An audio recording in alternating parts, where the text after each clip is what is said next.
Okay, good morning, everyone. Just take your spots, please. For everyone's information, this is a continuation of yesterday, and online we have Councillor Frank, Councillor Hillier, and Councillor Van Meerbergen. All our councillors are in chamber and present. For anyone, just log into eScribe, and there's actually the Budget Committee November 22nd is our agenda for today, just to keep us online of where we're at. Our scheduled items, I will continue through the list.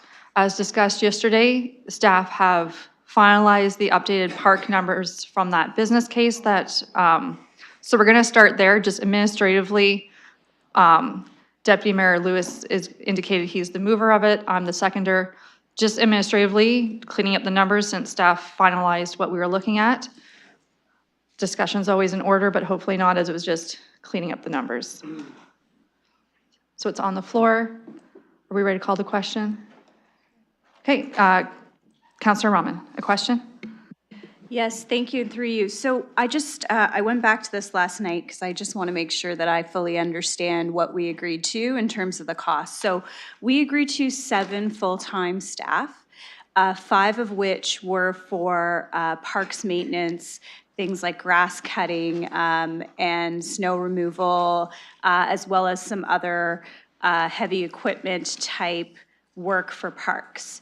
And then there were 2 positions, and it said, I believe, one for the north and one for the south, that were for parks maintenance, but they were for parks maintenance in public washrooms. And I'm just wondering if staff can take us through the breakdown of those 2 sets of numbers, because when I ran the numbers yesterday, I have some questions on the staffing cost. Okay, to staff. Ms. Chair. Thank you, Madam Chair. The numbers that I have available for my team reflect the combination of the 2 business cases, and that's what's been provided, I believe, back to committee. If we need to break that down and back into additional detail for the 5 plus the 2, I can get that information again, but I believe what we have is the net change from the original business case based on the approval of both we call them 1 and 2, so the 5 and the 2 permanent staff, which is $808,000. Councillor. Thank you. So when it was broken out for us on screen yesterday, it was around $200,000 for the 2 additional park staff to clean washrooms. Is that correct? I apologize. I don't have what was on the screen yesterday in front of me. We were doing some math on the fly, unfortunately. So we have now gone back, looked at our spreadsheets and the allocations for the staff for the 5 and the 2, as well as their required equipment, and that is the $808,000 total for the staff, plus the associated equipment, which we had overestimated on the floor yesterday, so that number has come down. I believe Mr. Murray has told me it was 214 yesterday on the screen, but as I said, I apologize. Those numbers were being developed quite quickly at our desks, and we were confident in what was provided in terms of this delta from the original business case. Councillor Rahman. Thank you. I did not support the 2 additional staff for washroom maintenance because the budget was $214,000, and I couldn't put together those numbers at this time around staffing costs for 2 staff to clean bathrooms at $214,000 for 2 parts of the city. So I just want to get some more clarification, or if possible, get updated numbers, because I think it's important that the public also understand that perhaps these are not the salary that we're talking about. We're talking salary plus benefits, but again, that they may not be the true cost associated with those 2 roles. To staff. Madam Chair, yes, when we provide the operating costs of staff, it is salary plus fringe, so that would be benefits and all of the associated costs with, in addition to their salary. As the number probably is quite close to the 200,000. I don't have that breakdown in the final numbers that Mr. Yeoman provided yesterday afternoon, but we are confident that the total for the 7 staff permanent is the $808,000, or the deltas that were shown in the motion that was provided today. Okay, further comments before calling the question? Seeing none online, none in chambers, calling the question.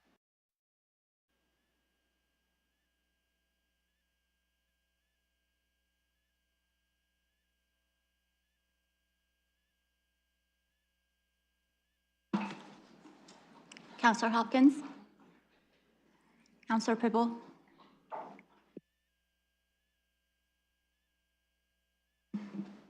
Closing the vote, motion carries 13-2. Thank you. I'm just going to highlight today that since the administrative piece has been cleaned out, I'm going to finish going through the scheduled items numerically in order.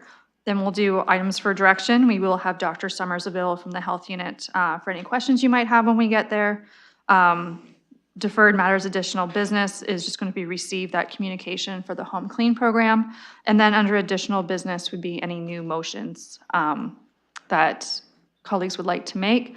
I am aware of at least 2, and I do intend to take our lunch break at the noonish time when we get there. Any questions on procedure of the day? Seeing none, item 311, this is an amendment for the Economic Development Reserve Fund. It's a Councillor Ferreira. Looking to the councillor to introduce your item, and then we'll look for your seconder. Thanks, Chair. Should I put all 3 items or just One at a time. One at a time? Okay. Well, the first item I'll put down will be a grant for improving safety, security, and property damage grants for downtown. You all read the note, so I'm putting this amendment down out of necessity. It's definitely not a nice to have. It's a Sorry, need. you would need, looking to Oh, see us. seconder. Okay, we have a seconder in Councillor Hopkins. If you look into your e-scribe, it'll be there. I'll ask for IT to put it up on the screen. And then Councillor, if you want to be the first to speak to it, I will start your speaker's time. Thanks, Chair.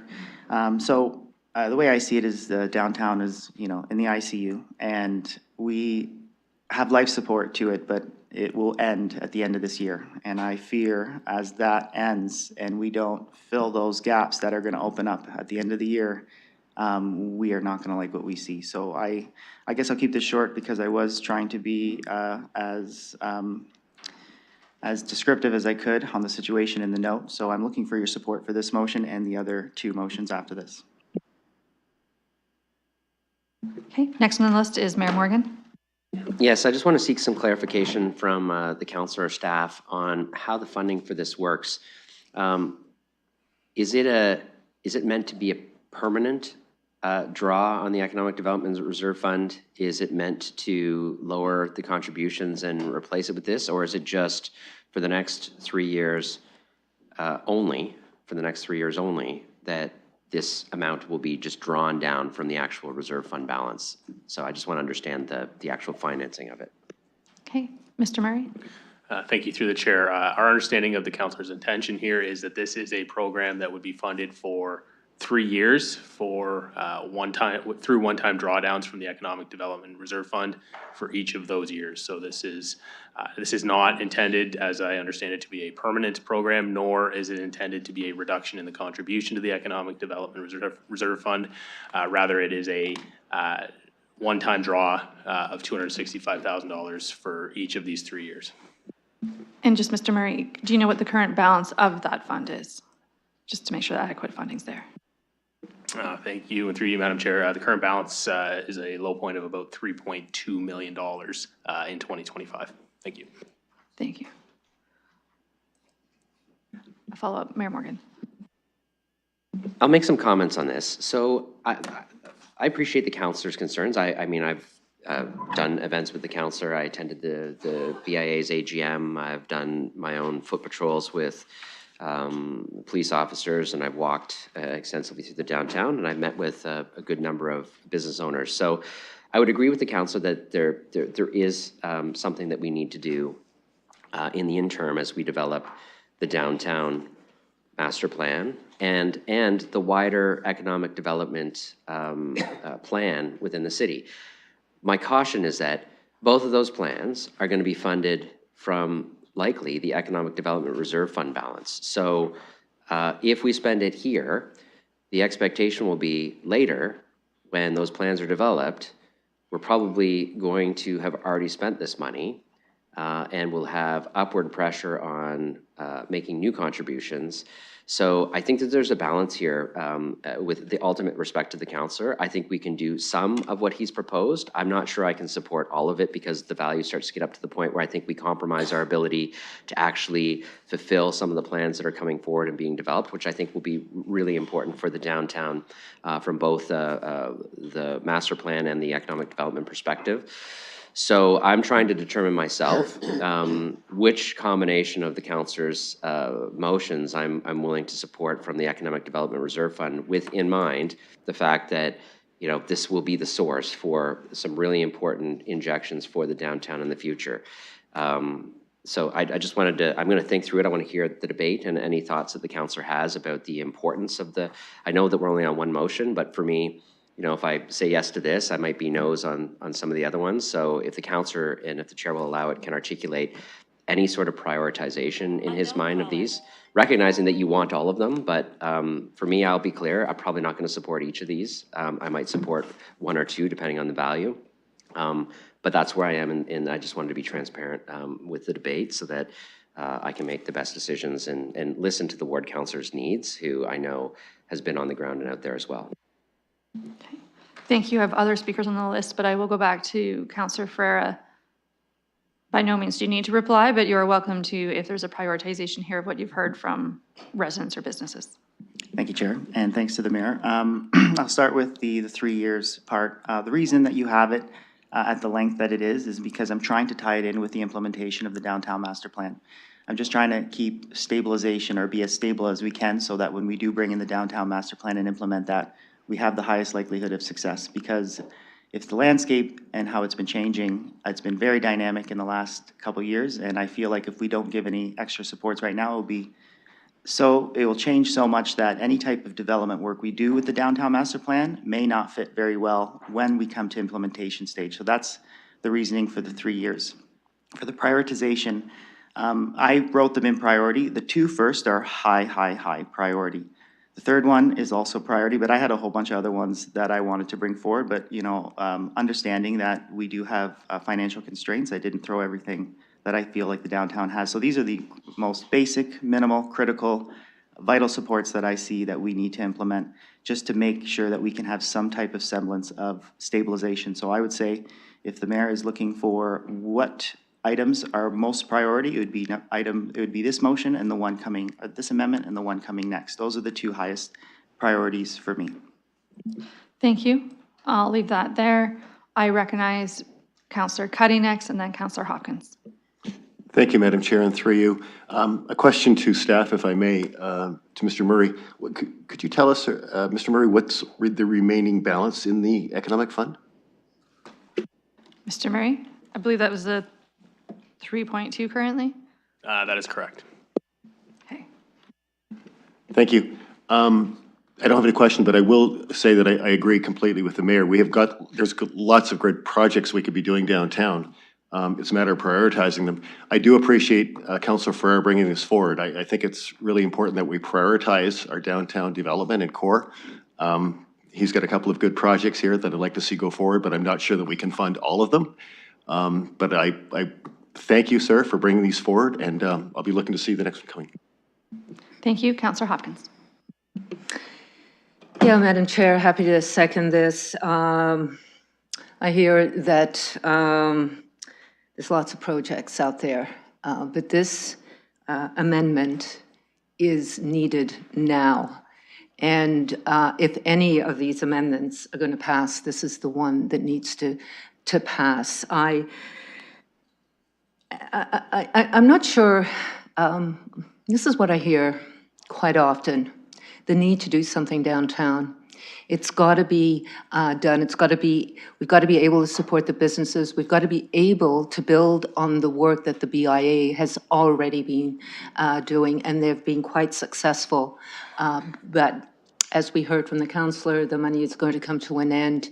So moving forward, this money is needed supporting businesses. And we've heard a lot of that conversation around the horseshoe here, the importance of supporting businesses, keeping our streets safe.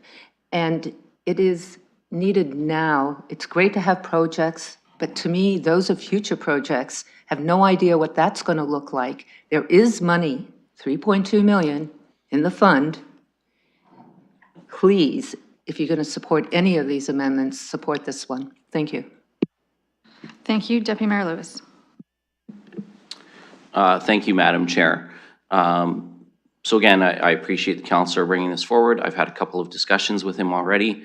I will share that I'm certainly leaning towards being supportive of the next amendment with regard to some cleaning, power washing, maintaining the public spaces. On this one, though, I think I have to be a no. You know, and I look at the language, the improving security and safety, the property damage grants, the crime prevention. We have a downtown foot patrol office there now. We talked about the police budget yesterday and the need to have officers on the street, and we heard from the deputy chief about where they are in their hiring, which is great because we need to bring those new officers on board sooner than later. So we are doing things on crime prevention. We are doing things on safety. But I recognize that there are pressures on other BIAs as well. And, you know, the Argyle and Hamilton Road BIA are sharing a security grant that we got last time. And when that grant runs out next year, that will be the end of that. The LDBA did get a grant as well from us. And while I recognize that they are a bigger area, there comes a point where I feel that things like property damage, repairs, CPTEDs, there is an onus, there has to be an onus in here on the property owners as well to make their own investments in their buildings, to make their own investments in security. These are private sector businesses at the end of the day. The public space piece in the next amendment, the public space piece, I'm much more open and willing to spend public dollars on the public space.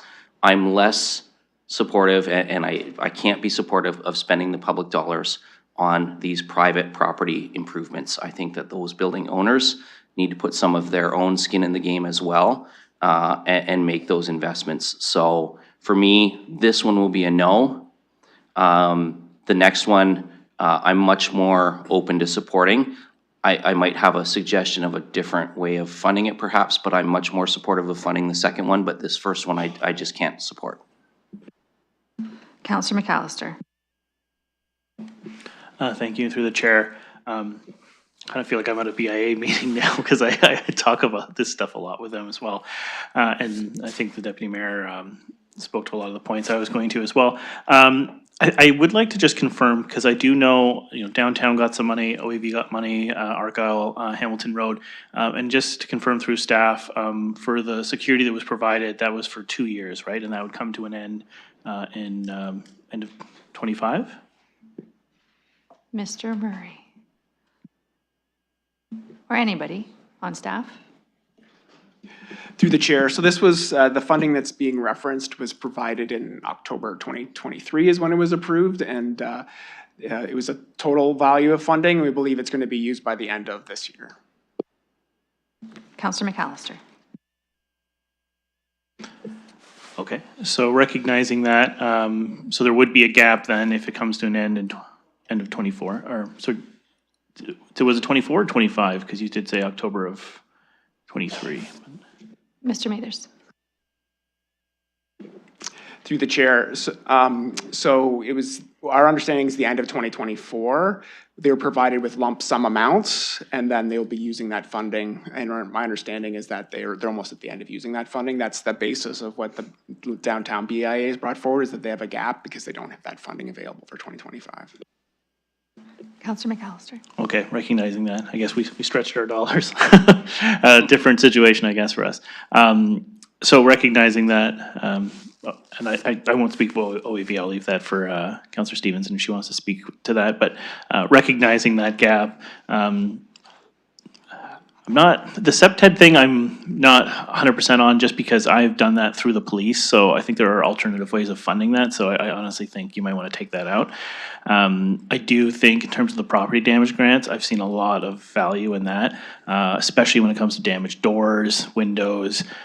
We definitely burned through money on that, and that is a huge hit for businesses. So I can understand where the downtown's coming from that. I think the first two, to what Councillor Ferrer said, I'm in agreement with you on that those are high priority ones. The third one, I'm not inclined to support. I just find marketing promotions, I just feel like the BIA might have other alternatives that they can work with. I've been very impressed in terms of what the downtown BIA does for promoting events. I see it all the time, so good job on that front. But I really do think in terms of the value I'm seeing, I think the first two is where I'm at, but I'm gonna think a bit more and listen to what everyone else has to say. But the first two, I definitely think there's a lot more value to them. Thank you. I saw staff conferring. Was there anything to add from staff before we continue on? No, we're good. Councillor Rahman is next.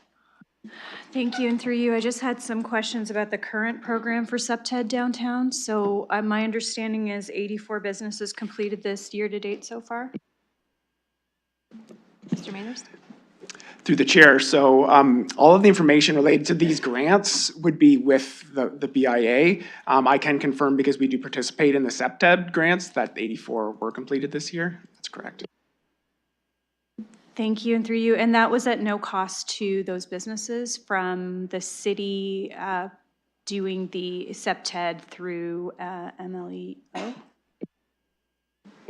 Through the chair, there's two components of the CPTED. So there's the actual audit piece, and then there's a grant piece to do work that's highlighted in the CPTED.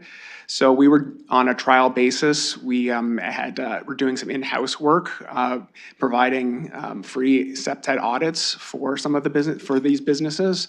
We're not sure if that's going to continue into the future because we have been asked to look at some one-time quick start actions in the core. So we need to really very much review how we're using our resources, especially in the the bylaw and compliance area. However, we were able to provide that service. The grant portion, which was a $5,000 grant that was provided by the BIA, was completely funded by the BIA.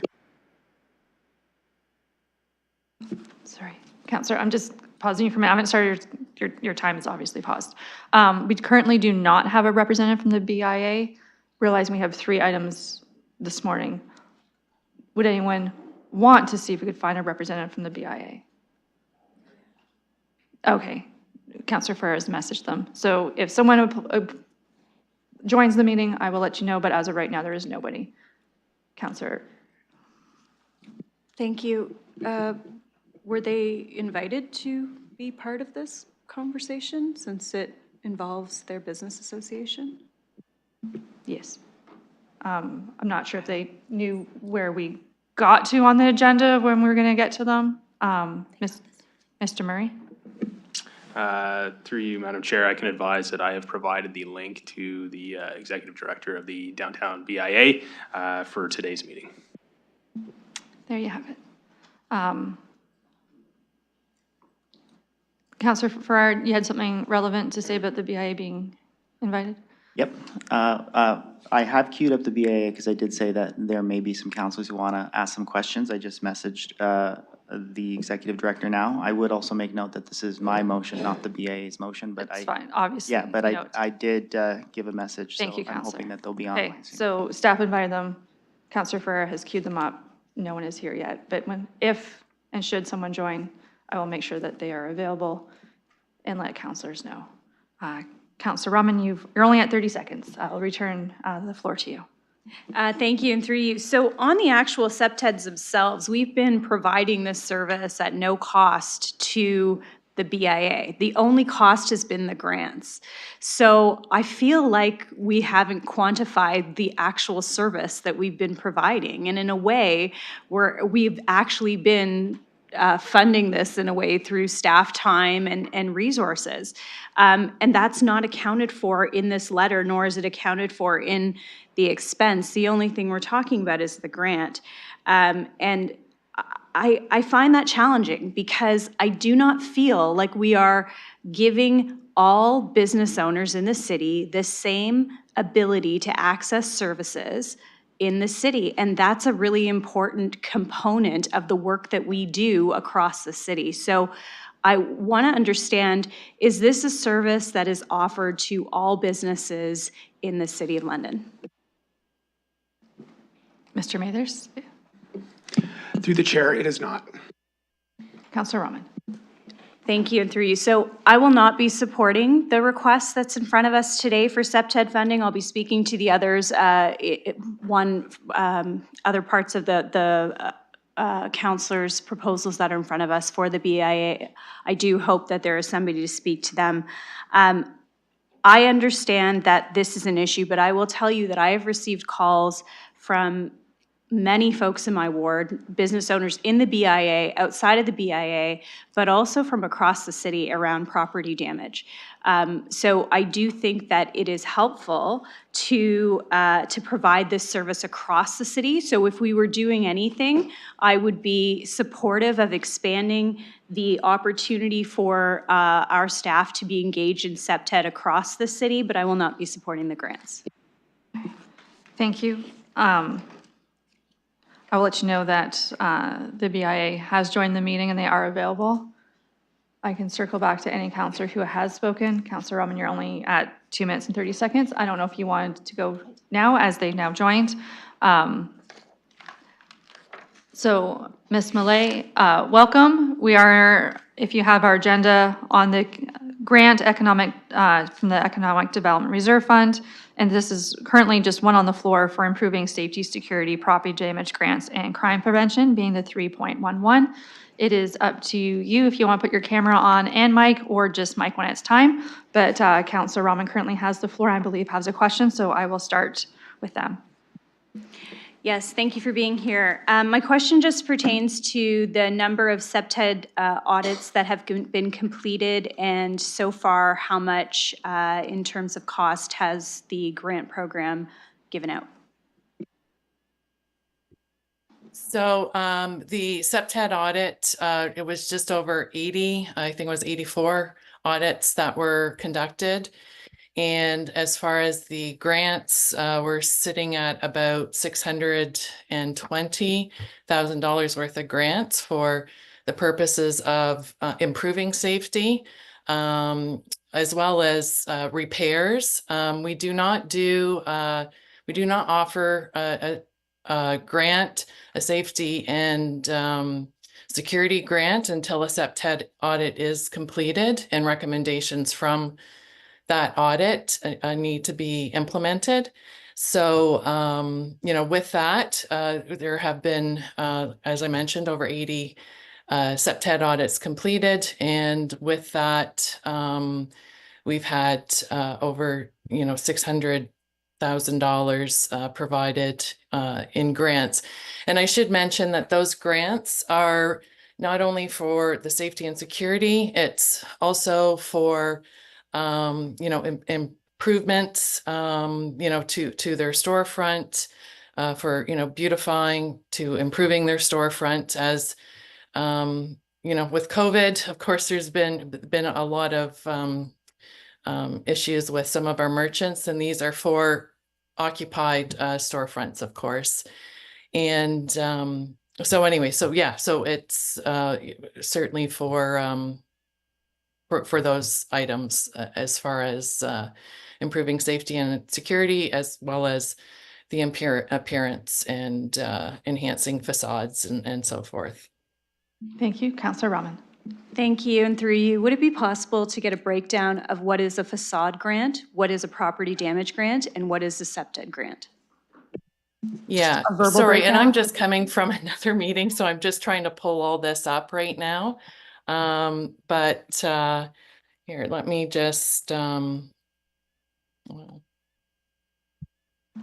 Councilor, you just wanted a verbal breakdown, and could you just repeat it? It was a storefront.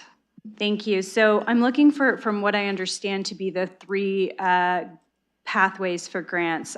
There's facade grants, which can involve beautification. There's property damage grants, and then there's the CPTED component. And I'm just wondering if I could get a breakdown of that 600 plus that you just shared as the number, which one fits into each of the categories? Yeah, okay, just, if you can just bear with me for one moment.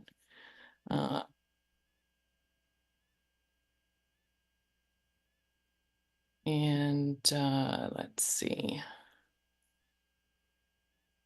So with regards to, sorry, it's 657,700.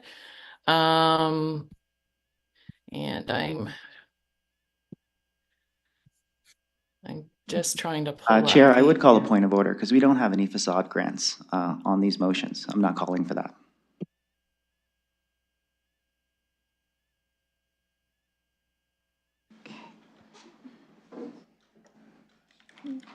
Noted. It's still property damage and the CPTED ones, which I think would also outline the difference in value, would be the facade, would be inherently there. So I think all three numbers, even though the facade isn't in the motion, that inherently will be part of the value. But we're just going to allow Ms. Malay to finish pulling up those numbers. I do have a speakers list currently still going. Councillor Allman will still have the floor, but I have seen Councillor Stevenson indicate and Councillor Ferreira. Okay. Oh, sorry, just one second. What's your? I'm going to go to Councillor Lehman for a point of personal privilege to declare a declaration. Thank you, Chair. Just seeing where this conversation is going. I am a member of the Downtown BIA, and just reviewing what's included here. I should have done it earlier, and I apologize. But I'm going to declare a conflict because of that, so I will be abstaining from this. From all three for the Downtown BIA fund? No. Do you want me to address all three right now? I might as well, because Floor is yours. I see the grant portion of this as very specific to a business that is part of it. However, I see the other two as more broad and public spaces. So I will just declare conflict on 3.2. 3.11, the one that we're on. No, it's 3.2. Okay. Yeah. So when we get to that, It's what we're discussing right okay, now. sorry, yes, I was going by the, so when it comes time to vote, just abstain. Okay. And then you're welcome to abstain from this conversation and remove your, Thank you. Am I okay to stay here? you can stay here, you can Okay. find somewhere I'll just else, stay. but you're welcome. Okay, thank you. Just when it comes time, well, I'll try not to make any facial. thank you. Because if you can't, I will have to ask you to find a different corner. Okay. So looking to see, making sure there's no other pecuniary interests. Okay. Councillor Pribble? I'm a downtown business owner. I'm a member as well, but I will not be declaring conflict of interest. Okay. So that puts us back to where we were. Ms. Malay, do you have those numbers, as the councillor had asked if you had them for the grant money? Yeah, and I'm sorry, I don't have access to all my online files right now. So yeah, I am going to have to say I don't have it at the time.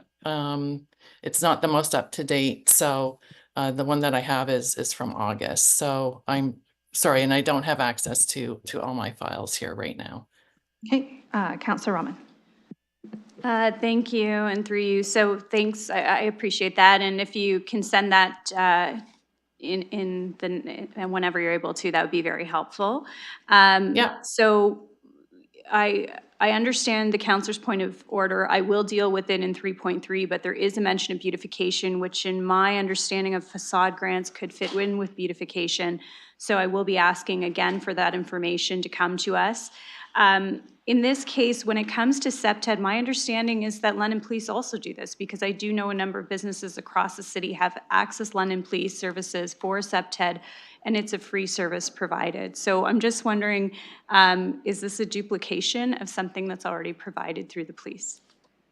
No, this is certainly if there are reoccurring incidences. What I have been told is certainly our London Foot Patrol will actually go out if there have been reoccurring incidences and it is requested. However, with the number of CPTED audits that we were requiring, we were told there were not enough resources for these CPTED, all these CPTED audits to be completed. Counselor? Thank you, and through you. So my understanding is then to fill that gap, we provided the service at the cost of the city. So again, I'll just state that right now, those are costs that we are putting forward both through police resources and through city resources. And for that reason, I won't be supporting this operating expenditure at this time. Okay, thank you. I had Counselor Stevenson next. Thank you. I'm a little surprised to see this, honestly, because when we talked about our strategic plan, we had a lot of discussion at the time, and outcome 4 says London's core area, in brackets, downtown, midtown, Old East Village, is a vibrant neighborhood and attractive destination. 4.1, 4.2, 4.3, 4.4, I just read them all. They all say core area. They don't say downtown. And when we look at the downtown, and when we look at Midtown, and when we look at Old East Village by far is worse off than, in fact, it's the reversing order. Old East Village is suffering the most. Then we've got Midtown, then we've got downtown. So I don't know why we would fund one of the three when our clear priority was all three. I also, we get to recognize that Old East Village has been and is deteriorating based on decisions of this council. Because if you look at downtown London, we put in a police station. Sorry, Counselor, I'm going to pause for a second. I have a point of order from Counselor. Yeah, I've just been sitting here just waiting. I think that there is something very specific as a budget item in front of us, and an amendment could be made, but in terms of what's on the floor in front of us, I think the counselor is getting a little far afield, and I'd like to ask that she keep to the specific budget request that's in Counselor Ferrara's motion. Counselor, okay, I'm going to deal with that as heard. Just preface it with perhaps this is why you're not supporting it, because you feel these other areas actually, and then proceed. Yeah, happy to state the obvious. I am not supporting this without some kind of amendment or something to include the whole core area. I mean, I know I keep saying this, but. Okay, hold tight. This is a point of personal privilege from Counselor Ferrara. I am calling that point of personal privilege because the Old East Village BIA did get the same type of grant as downtown, and you have over, I think, almost 70% not spent. So if the issues are as critical as the counselor is saying in Old East Village, I would assume that money would have been spent. Counselor, the point of personal privilege was more how you felt personally attacked versus numerical values of I feel budget personally cases. attacked because that is not the truth. Okay. I would deem that not to be a point of personal privilege, that you felt that numbers didn't speak for themselves of why someone may or may not have spent money in their budget. Only the BIA can speak to that. Counselor Stevenson, you're at 1 minute and 20 seconds. The floor is still yours. Thank you very much. This council has a strategic plan that is committed to the entire core area. I would like to see, if this were to go forward, I would like to see it focus on the core area, which is our strategic plan objective. And I do think we get to look at what we've done as a council. There's been a police, oh my goodness. Hold up. Okay, time has paused. That was a point of personal privilege by Counselor Ferrara. Please state it. This council has departed many times from the strategic plan, and so I'm just wondering what's different about this one.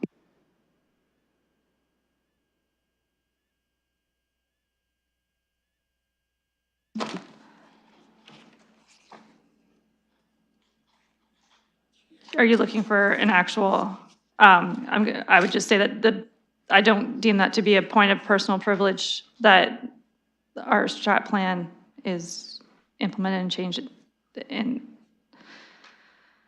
I'm just gonna deem that that's not a point of personal privilege.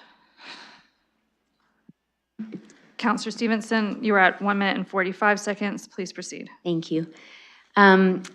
During my term of council, we've put a police station in the downtown on Dundas Police, which is great. We have either created or expanded 3 shelters on the main street of the Old East Village BIA. So it does have an impact. You can see the impact. And if we were going to go ahead with this, I think it's prudent to open it to any core area business because they're all being affected by this, and it was our part of our strategic plan. The BIA, the downtown BIA, has an annual budget of $2 million. The Old East Village BIA has $180,000, and 140 of that is gratefully provided by the City of London because the property tax levy is only $40,000 a year, which is declining as shelter services Counselor, expand. I'm just gonna ask you to keep it really tight to why not the downtown. Okay. Counselor Traustadt, I'm gonna have to ask that, I know. Just keep. This is all my reasons why I'm not supporting this. But it is something to look at. $2 million in the downtown London, and they're asking for money, or the councillor is asking on behalf of the BIA. And the Old East Village has $40,000 in levy, and it's declining because as we expand shelter services, those do no longer pay property tax. So what I would like to do is move an amendment to this motion that says that it increases the budget to provide grants to core area businesses funded from the Economic Development Reserve Fund. So it would be a grant program operated by the city rather than through London Downtown Business Association. Okay. While the clerks are trying to record wording, is there a seconder for that?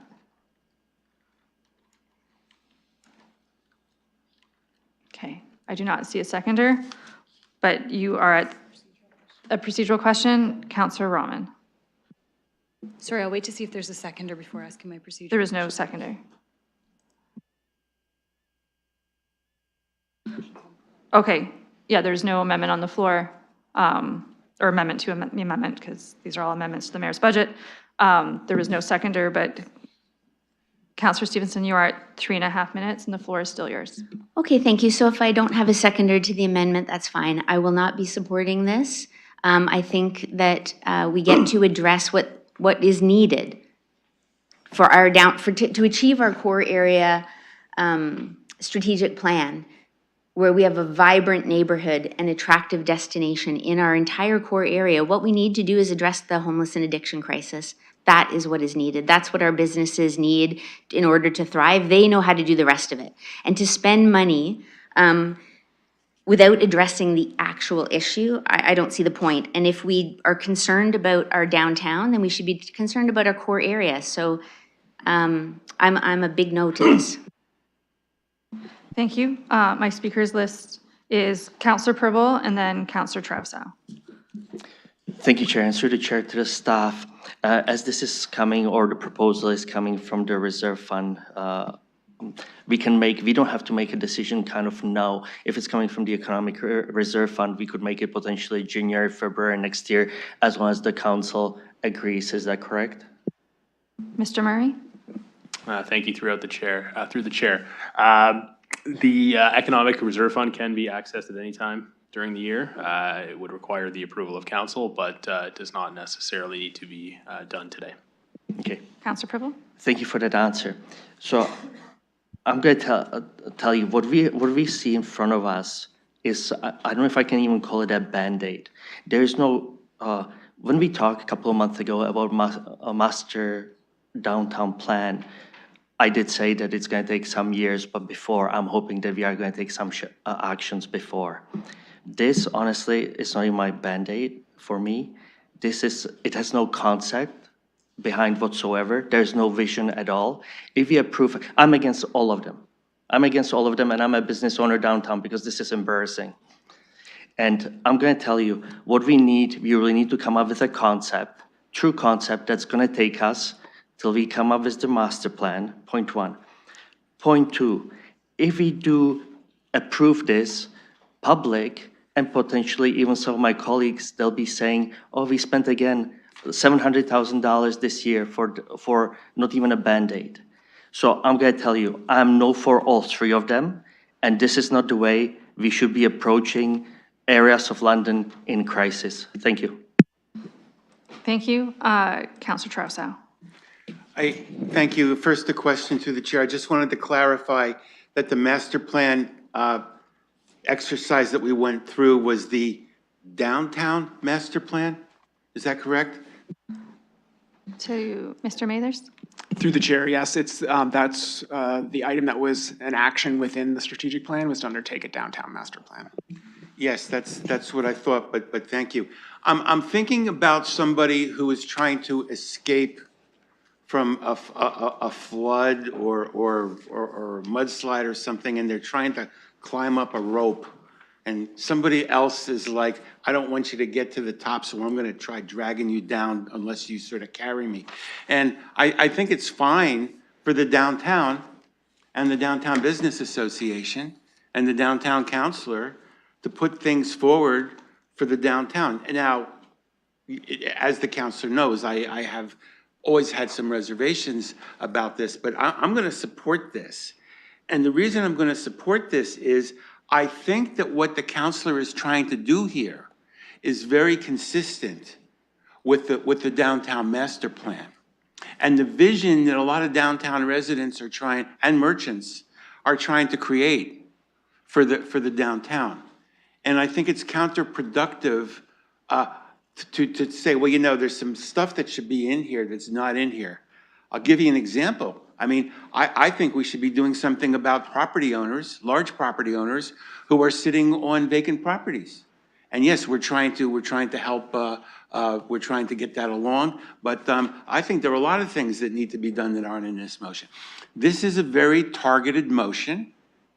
I want to commend the ward councilor for bringing this forward. And I have to tell you, this doesn't stop at Oxford.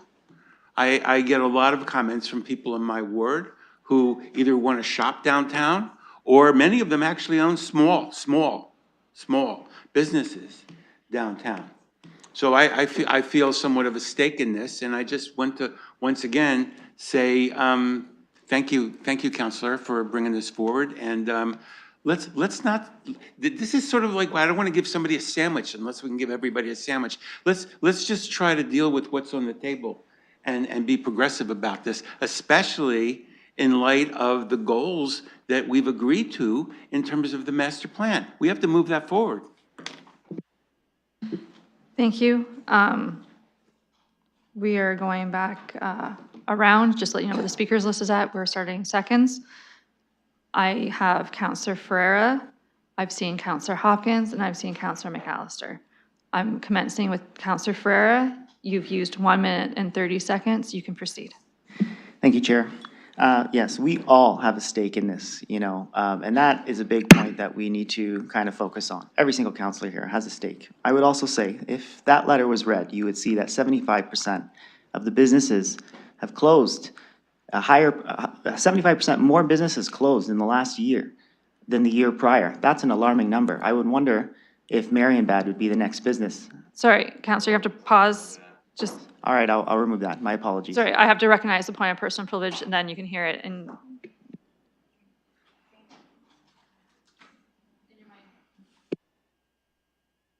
Thank you. I take personal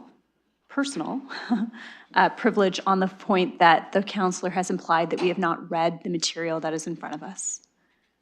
And I'd like him to retract the statement and be very careful about the statements that he's making while bringing this issue to our attention for consideration. okay, you've heard Councillor Rahman's concerns, implying that we have not read the report that you've provided us. She's looking for a retraction, and then you could proceed from there. I'll retract both statements, the not being read and the restaurant statement. You can proceed. You've used 2 minutes. The floor is still yours. I would also say that the downtown BIA has 1,400 members over 84 blocks. It's much bigger, so that $2 million amount needs to be put into context. Also, the Economic Development Reserve Fund gets an influx of about 4.5 million a year as it stands right now, I believe. Actually, if I'd like to go to Mr. Murray just to confirm. Mr. Murray. Thank you, through the chair. So the current contribution for 2024 is 3.5 million. It increases to 4.5 million starting in 2025. Councillor, please proceed. Thank you. So about the CPTED audits, like I understand that those CPTED audits are covered. However, the conversation that we had in the background before I brought this motion is the fact that, and the BIA, the executive director of the BIA said it, we have been asking for so many CPTED audits, we've been getting a response back saying we don't have enough resources, and there is a possibility that we might be invoiced for those CPTED audits. So the reason that I didn't pull that out, because I knew that this was gonna come, was there is a concern that we may be billed, and if this is not put into the language, we may not be able to use these funds to pay those bills. So it was basically like covering ourselves in that situation. I would say that, this is a necessity. This is something that I'm bringing not to make, develop things and make them, bigger from what they are. This is just to maintain where we're at. This is just to ensure that we have some stabilization downtown. If we don't, this motion, this amendment right here is extremely important, because if we don't fund this, I fear the visuals downtown are gonna get worse. I'm fearful that businesses will not be able to afford window breakings, and then you're just gonna see plywood on windows just start popping up all over downtown. These are the issues that I'm worried about, and this is why I bring this particular amendment forward. In priority, it's this one, the next one, and then the third one, just to try to see if we can get any kind of semblance of bringing more visitors to the businesses downtown. But the main thing is like in recognition that we have 75% more closures year over year compared to last year, and 20% less new business openings. If we continue down that trend for one more year, we're not gonna have any businesses, and that's my fear. So this is what I'm talking about. When I said the downtown is in the ICU, I am not joking. We need to give support now, and the supports I'm asking for are not anything that would be something that would be more than what we need. The supports I'm asking for are 30 seconds. Are the minimal vital supports I'm asking for.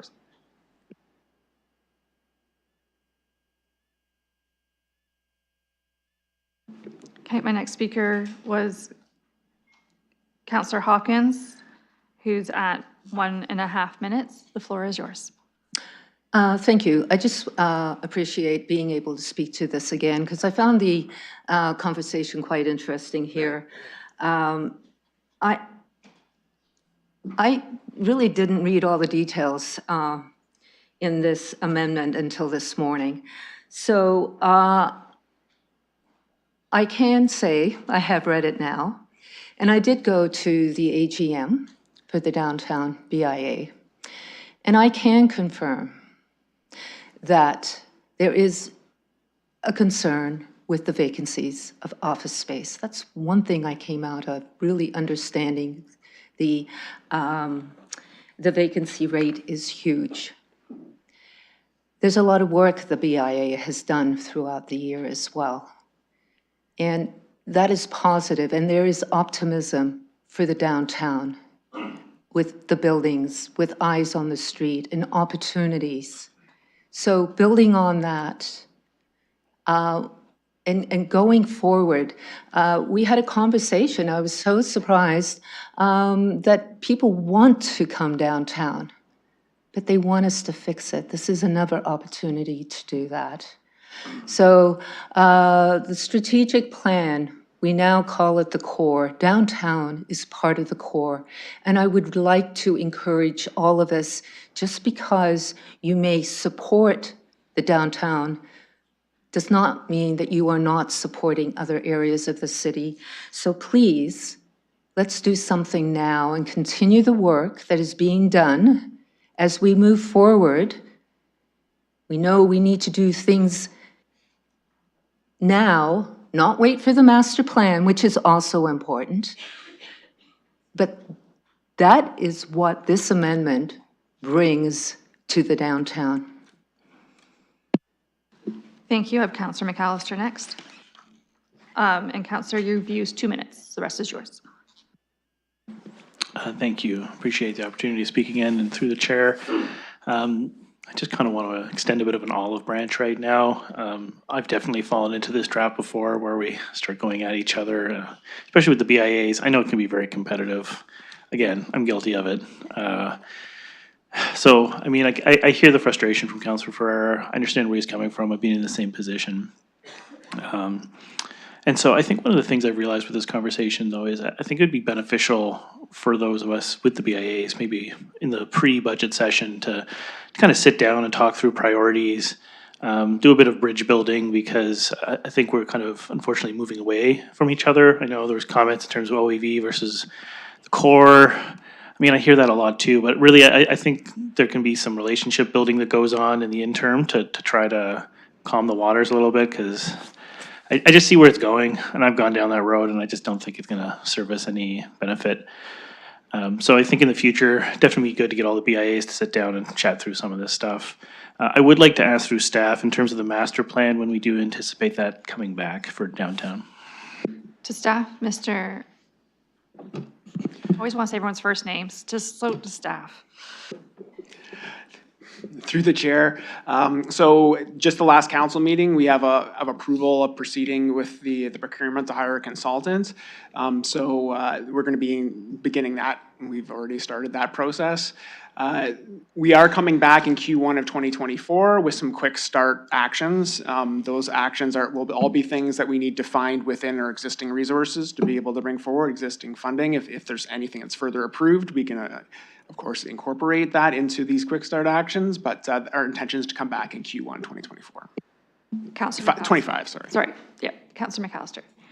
Thank you, and through you. So I wonder, I guess this is more a comment through to staff, but is there a possibility, because it is coming back so soon in Q1 of 25, to work with the councillor to have these things incorporated, recognizing obviously we're in November, but would there be a possibility to have conversations with the BIA in terms of property grants? There's a lot of stuff in the second one I like, but those quick actions, would there be a possibility to have more included in that, or would the councillor have the ability to put amendments through that process?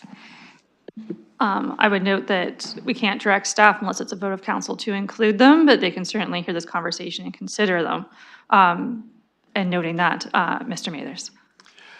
Through the chair, there was an opportunity to do that as part of the last report that came forward, and there wasn't any items that were introduced, but we would be looking for some council direction. If there are specific items that you would like us to consider, that would be actually very helpful. We have worked very closely with the Downtown London BIA on this over the last several years. We incorporated a lot of those elements into the core area business case that was brought forward. So, and we know what was not approved, so we're not going to likely bring forward items that we know weren't approved in the past. So if there is a direction coming out of this work to consider some of these items, then we'd be happy to do that. Councillor McAllister. Thank you, and through the chair. So yeah, I mean, my suggestion would then be, and I'm happy to have this conversation offline and then going, into the next meeting to ask the councillor. That would probably be a really good spot for the direction. I think that's probably the best spot. We can have the conversation again as a full council, but I think those amendments being tied to the master plan with those outcomes would actually be much more impactful for the downtown. We would need that direction, obviously. Is that a comment to staff or just a general comment at the end? Oh, that was just, a general comment. But that's where I'm at with it. Sorry, I shouldn't have just trailed off there. Again. You spoke and then you looked at staff and I was like, did I miss that it was? So you're good. No. You're good, Councillor. Sorry, I'm still dragging on from yesterday. But yeah, it's just I'll end it with that. But just to say, I think that's probably a better spot for this. I totally understand where the councillor is coming from, but I would think the master plan with further amendments. 30 seconds. The councillor has these that he wants to put back in. Okay, thank you. Mayor Morgan. Wait, did I say Dave? How many times has David spoke? No, Mayor Morgan is next. Councillor Ferrer has already spoken twice. Sure, I'll be brief. In the debate on this item, there's things that were brought up that I just want to correct a little bit, because I was at the downtown BIA meeting, and I know the councillors brought forward some statistics, and those statistics are true, but the downtown is not going to have no businesses in it if the trend continues. The BIA was clear in their presentation that although they used to have a net gain of businesses in the downtown, it has now deteriorated to a 1-for-1 ratio. That was my understanding of what was said at the meeting.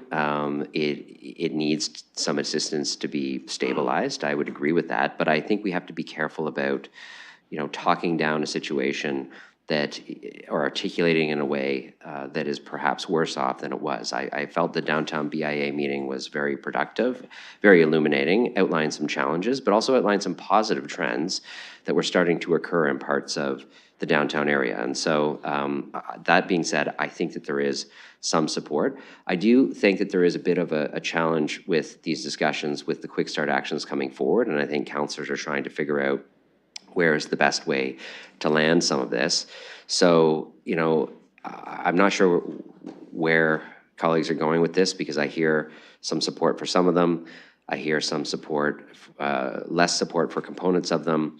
And I hear the perspective of a wider perspective, but I also think that there are some actions coming forward. These may be some of the actions.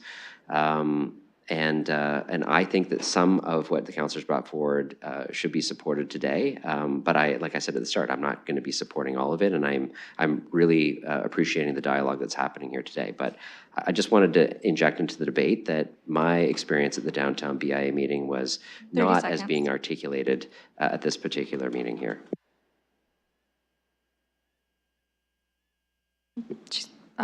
Councillor Pribble, you have used a minute and a half. Please proceed.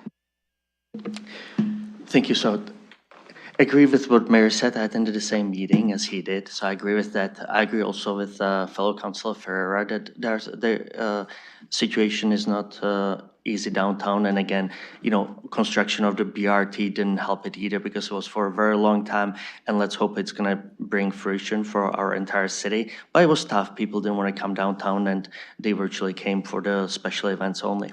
But my point is this: if we are committing to any money now, again, it's without a concept. And when we came back, and as Mr. Mader said, Q1 2024, I know they're not going to come with master downtown plan by Q1 2024, but I'm at least hoping for some concept. For some concept that potentially what we are going to approve now, certain amounts, and we are talking about, let's say, 3-4 months difference. And again, it's a Band-Aid, and all we are going to say, we are going to be relieved, we put some money downtown, and the life goes on. And we'll be able to say, we helped downtown, we helped you businesses. Don't cry, don't yell. That's not what it's about. We cannot really do this anymore. I would like us, and again, I'm not saying that some of this might be implemented, it might be, but again, commit now for 3 years, something now, and even for 1 year, if we are 3-4 months away. I would love if the Council for Downtown Ward 13 and potentially other ones who are interested to work with our staff to work on the concept and not these fly Band-Aids. It honestly, the businesses, the business owners, the building owners, property owners, they deserve better. And again, I'm just, whatever we approve, I just think we are going to commit to potentially that we might regret, or we can use the money for potentially something else. But that's why I have not changed my mind.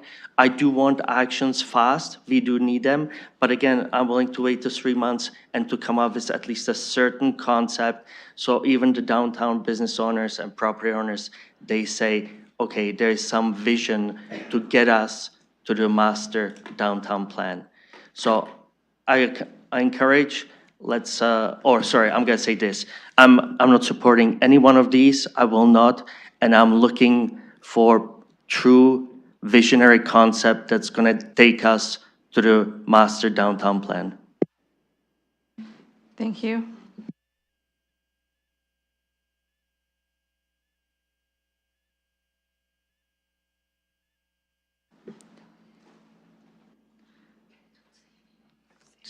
Just 1 second. Counselor Trosso, you've used just over 2.5 minutes. Please proceed. I'll be very brief.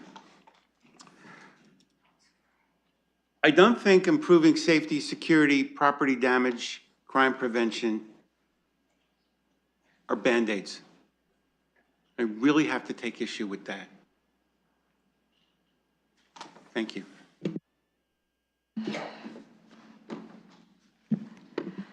Thank you. Counselor Ferreira, you have 30 seconds remaining if you're looking to use it.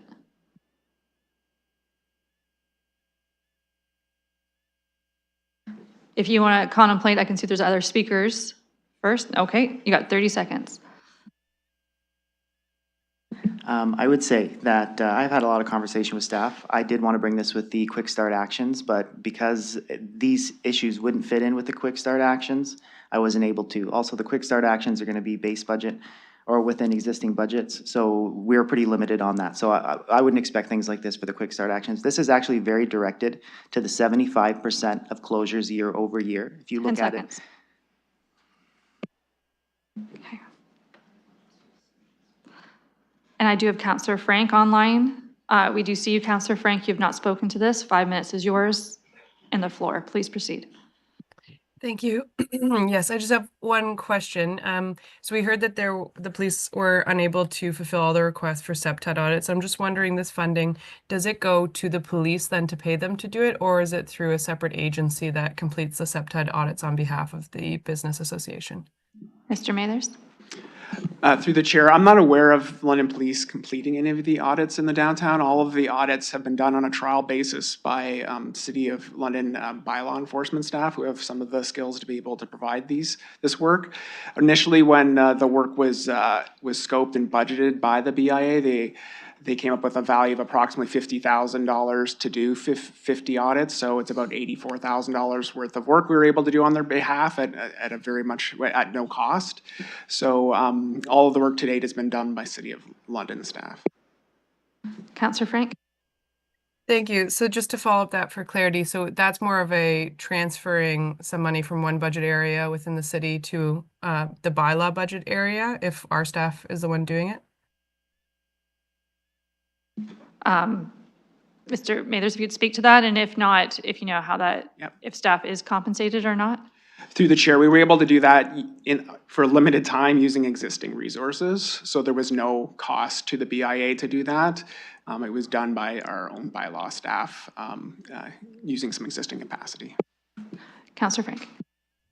Thank you. So then moving forward, is the plan to pay our bylaw staff from this budgeted amount? Like I understand and appreciate the historical information, but I just see that CPTED audits are being listed as an expense. And I'm just wondering who we are paying to do them moving forward. Mr. Mathers? Through the chair, so there's two, so it hasn't been decided whether we'll be continuing that program because we have our quick start actions and we're trying to figure out the best utilization of some of that staff time. So we're working on that internally right now, having gotten the approval a couple of weeks ago to be able to move forward with that. My understanding is, and this could also be a question for the BIA who provided these numbers, is that the majority of this, the value is in the funding to do the work that comes out of the audit. So there's the audit itself, and then it will make recommendations for environmental design changes, and then there's the actual work that needs to be done. So I think the bulk of the funding is for that work. Yeah, I know Ms. Millay did speak to that the audit has to be done in order for them to access the grants after the improvements have been made. Counselor Frank, would you like to hear from the BIA, as I believe they are still with us? Are they still? Yeah, if they're able to just indicate who they plan on doing the audits, I am curious on that information, who are going to pay to do the audits. Thank you. I'll return the floor to Ms. Millay. Yeah, and as Mr. Mathers had indicated, we will be continuing to work with the city, to determine, how we move forward. But that has been part of the budgeted funds because we do not want to assume that this will, continue to, be a service offered at no charge. Although we're very appreciative of the city, we recognize we needed to put that into the budget because that is something, again, as Mr. Mather said, whether that's part of, quick start actions or whether, those dollars go towards something else as it relates to the Q1 quick start actions. We've had some brief discussions, but that all has to be worked out. So we have factored it into the 2025 budget because we recognize we shouldn't make that assumption. Councillor Frank. Thank you. Yes, I think my preference would have been for more of this information to come, I guess, in early of next year with more background, just because I don't not see the value in some of these items, but it feels like we're doing a placeholder now for something that we're going to get more details on in the future. So I'll continue to ponder it, but I appreciate everyone's information. Thank you. Thank you. Looking to see if there's further comments online from colleagues. I have not seen any. Checking in chambers. Councillor McAllister, you have 30 seconds. Okay, thank you, and I'll be quick.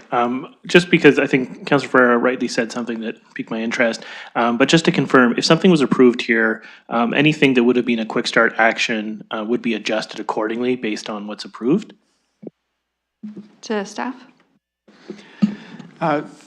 Through the chair, so any of the quick start actions would come from existing resources, so this would complement those if this is approved. So we would add this to the list of the items that we'd have and allow for more flexibility in what we might be providing as part of the quick start actions. Councillor McAllister. Okay, thank you. I just wanted to confirm because I don't want a duplication of efforts, and if they're complementing each other, that makes more sense to me. So thank you. Thank you. Looking for further speakers? Seeing none, call on the question.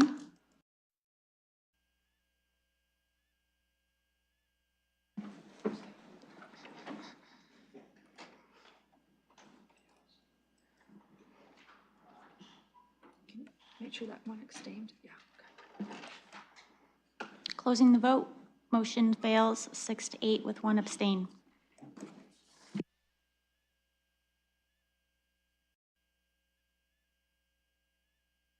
Okay, thank you. The next item is for the downtown graffiti removal, power washing, expanded street cleaning, beautification, and maintenance.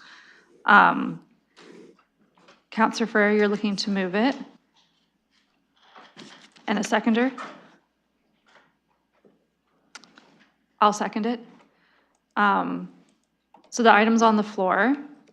I'll have the item put up onto the screens for anyone on Zoom can see exactly what we're speaking of. I will start my speakers list. I'm not sure if Councillor Ferrer wants to go first. I give you first right of refusal, but before we get into speaking comments, I would just ask that we've already had a long conversation on the first. All three are related to, so if your comments are already just repeating them, perhaps keep them and just specific to the item, that would be new information germane to the conversation. Okay, my speakers list is actually going to start with Deputy Mayor Lewis. Thank you, Madam Chair. So as I indicated in my earlier comments, I'm somewhat more supportive of this one because it's specific to public spaces. Given that it is specific to public spaces though, I'm going to move an amendment. And I would like to amend this motion to provide funding for 2 years, so for 2025 and 2026, remove the 2027 funding at this point in time. And I would also like to change the source of funding from the Economic Development Reserve Fund to the Community Investment Reserve Fund. And if I have a seconder for that, I will then speak to my reasons why.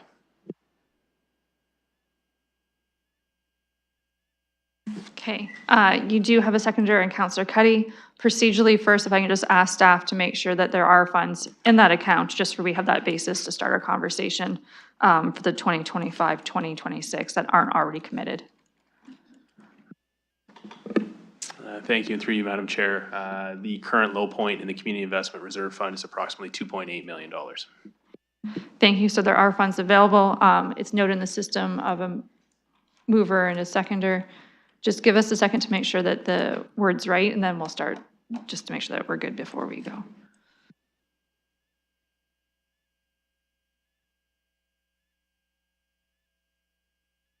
And Councillor, just to make sure that you're still the 300,000, but just 2025, 2026. That is a nod.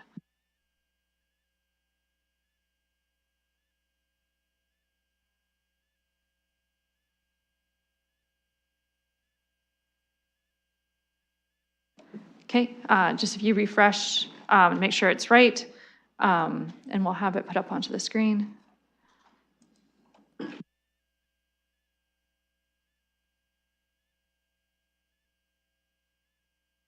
Okay, I have a nod that it's correct. I will start my speakers list with the deputy mayor.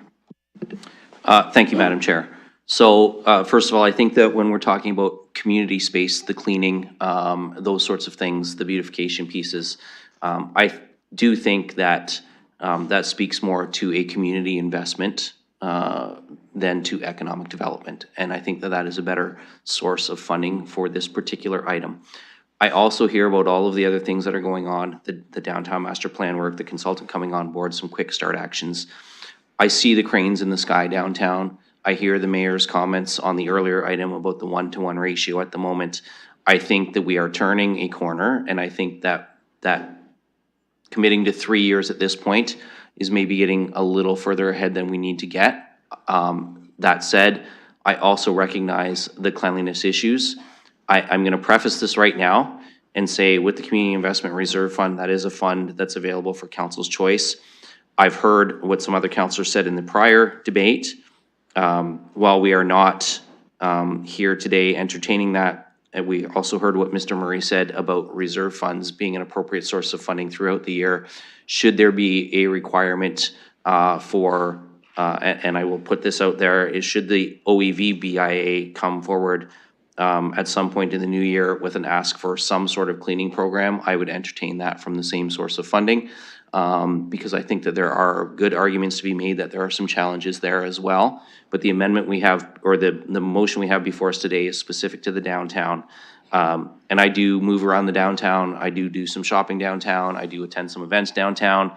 I do think that having this cleaning program in place in prior years has been helpful.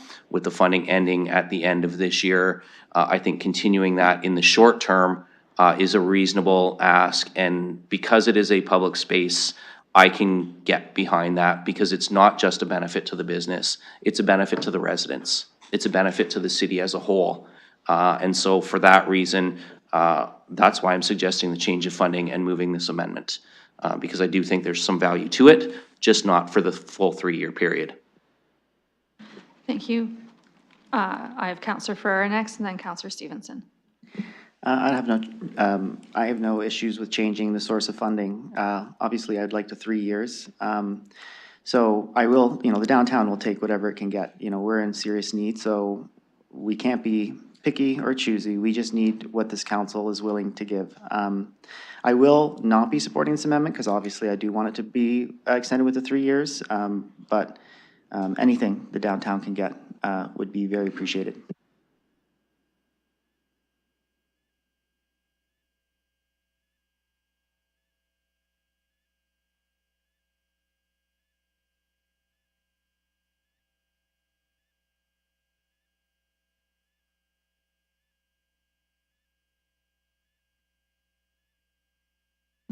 Okay, Councillor Stevenson.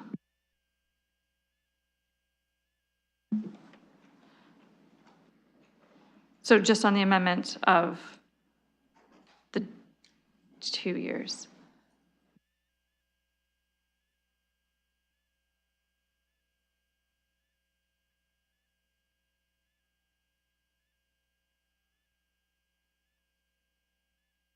Okay. I saw another hand, and I don't know whose it was. Because Councillor Stevenson's waiting until it's amended. Councillor Trousseau. Yes, I'm inclined to support the amendment, but I think it would be clearer if instead of saying funding for 2025 and 2026, if we used the same format and had a line for 2025 and had a line for 2026, and then just did not have a line. Yeah, it'll be cleaned up to. But my question is, do you want a 0 in 2027, or do you just want to leave 2027 off of this? I would be more comfortable if we just left 2027 off of this amendment.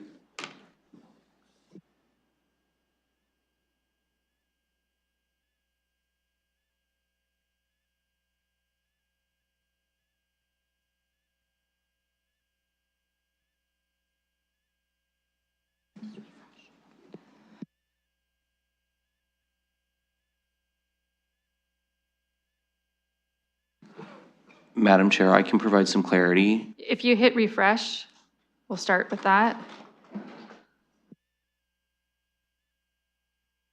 And I'll pause later between advancing the business to make sure all the formatting is correct.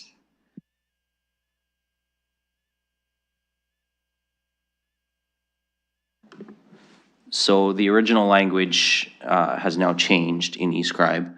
And to Councillor Trussell's point, it was actually my intent to simply strike 2027, not to have 0 there. I don't want to preclude perhaps funding something in 2027. So if we could just, the language that's in eScribe, if we can just strike that last line. Mr. Murray. Thank you, through the chair. So I am aware that we did something similar yesterday. I will, however, remind committee that we do have a multi-year budget and a 4-year plan. So I think our personal preference would be to include the final year. We do not feel that that precludes necessarily any funding from happening in 2027. It's just a recognition of the fact that we do have a 4-year plan. Deputy Mayor Lewis, with that feedback, objections, realizing council directions can be overridden and it just stands for a year anyways and we're not to 2027, would you object to finance's preference? Well, I appreciate from a record-keeping perspective why finance would like that. I would prefer just to not have 2027 listed at this time. Okay, so if you've refreshed in eScribe, it's visually laid out as we have been. 2027 is not there.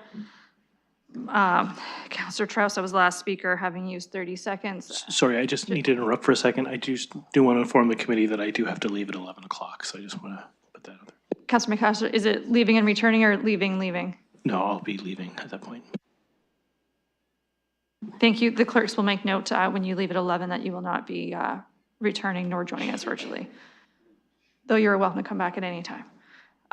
Councillor Trauss, so you were at 30 seconds. Are you still looking to continue? No, I can support this amendment like that, and thank you for your flexibility. Councillor Hawkins. Yeah, a quick question through you, Madam Chair, to staff around the quick start, and is the money that we're putting aside here for the cleaning and maintenance, is that part of the quick start, and is there budgeting there for this? Mr. Mathers. Through the chair, no, there would be no budget for that because that's not an existing funding that we have. So we're looking at only using existing resources. So if this is something that council would like to proceed with, then it would be require this amendment. Councillor, you're good. Councillor Rahman. Thank you, and through you, I'm trying to understand what's the intent of the language here, because it's worded as a grant where there is a grant provided by the BIA, but it's specific to property owners or tenants, and specific to some of these items. Or are we just talking about Main Street or, well, BIA maintenance generally? Because, like I said, there's a grant that exists with the London Downtown Business Association. That grant is specific to property owners and tenants to assist with cleanup on their properties for these items. But this reads, in my opinion, as we're talking about general maintenance of the downtown. So can I get clarification on which one it is?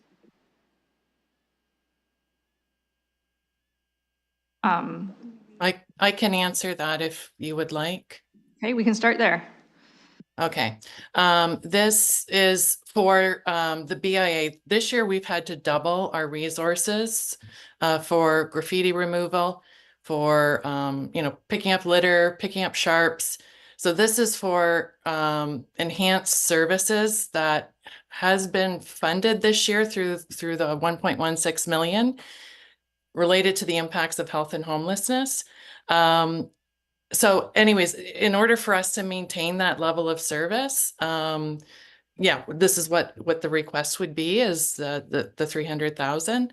If not, we have to go back to just our one clean team, which is what we've funded in the past, and going back to power washing at a couple of days a week. This past year, and our hope for next year would be we still maintain the 5-day-a-week power washing and having a double clean team working throughout our boundaries. Thank you for that clarification. Councillor Rahman. Thank you. So the 1.6 million, I'm just wondering if staff can provide any feedback on that 1.6 million in terms of the term length that money was for. Because I wasn't sure exactly, again, which of these pots of money that have been given to the BIA this is coming from. So I just want to clarify. Mr. Mathers. Through the chair, so we have been able to confirm that funding that was approved in October 2023 is to be spent by the end of 2024. So we have been able to confirm that. So my understanding is also that the bulk of that funding has been utilized, but that's we've been able to find. Sorry, thank you. Councillor Trosso, are you leaving the meeting or just stretching? I'm going to get a cup of coffee. Okay. I'm okay. I appreciate it. Just for the clerk, I need to know if we go sideways and call a vote. Councillor Rahman, please continue. Thank you, and through you. Okay, so the 1.16, sorry, that was for October 2023 to end of 2024. So this 300,000, is the BIA confident this is enough to augment their existing beautification budget, of which is paid by their special tax levy as well? Yes, it is. We have increased and reallocated our tax levy, for our LDBA tax levy, to be able to provide some of that service, but this will actually allow us to get to the same capacity of service that we have had this year. But yeah, otherwise we're kind of going back to where we were a couple of years ago. Councillor Rahman. Thank you. I appreciate that. And so this is kind of matching, or does your special tax levy and what you set aside for beautification cover a larger portion than this amount? Ms. Millay. So this is actually, we've increased it from last year. And actually we're covering more than half of this amount for 2025. Councillor Rahman. Sorry, so just to confirm, are you saying you're covering 600,000, we're covering 300,000? Ms. Millay. Sorry, you were asking about matching. So no, we would be covering just over 300,000. Councillor. Okay, thank you. I appreciate the answers. I'm inclined to support this at this amount as a continuation.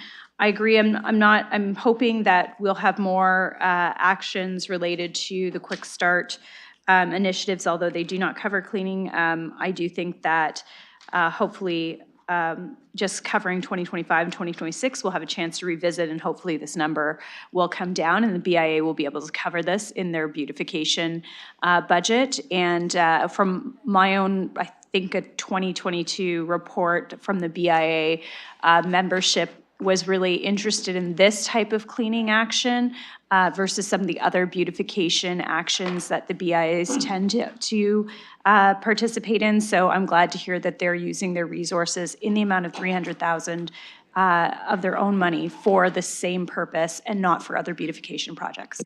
Thank you. Councillor Cuddy. Thank you, Madam Chair, and through you.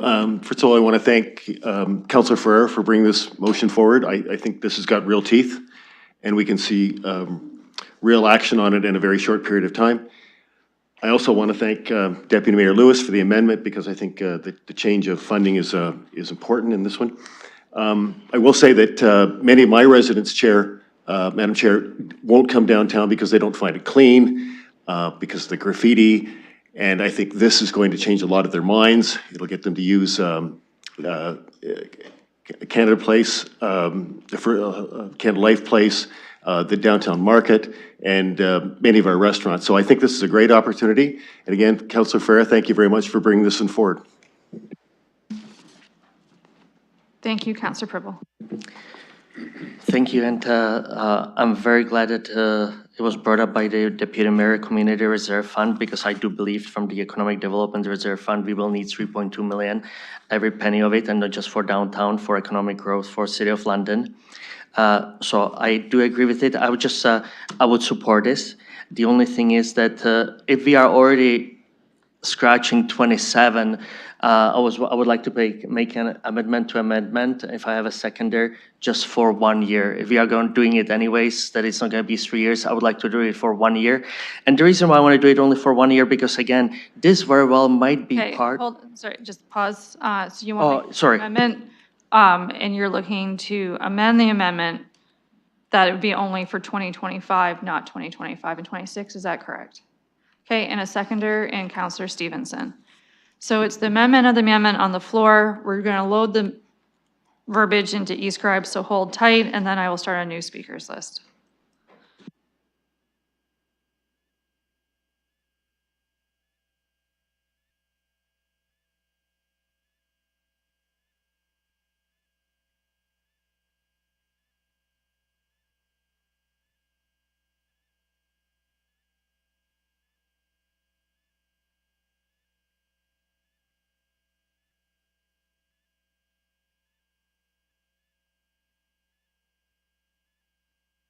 Okay, if you refresh eScribe, looking to see if the wording is correct before we proceed with the speakers list.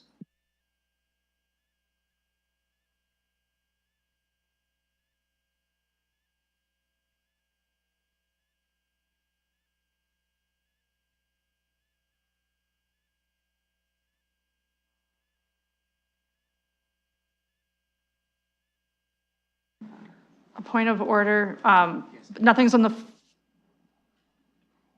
I guess it's, so mover, is it fine? Yeah. Seconder, is it fine? Point of order question from Councillor Stevenson. This is something that we could do at SPPC or another committee meeting. I've got amendments that can only be done at Budget Committee, and I'm just wondering, we're spending a lot of time on something we could do at the next SPPC. Is there a way to refer some of these? Potentially. I would also say the way to get through these expeditiously is to speak less and move less amendments. Mr. Murray, realizing it's the budget tax levy time, looking to see, I would caution that if we get into changing source of finance of tax base versus reserve funds, it's going to limit conversations as SPPC, but looking for your guidance.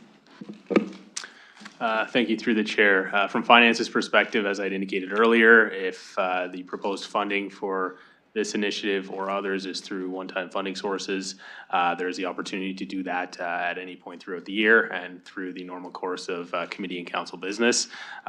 Beyond that, I will defer to clerks on any other procedural considerations.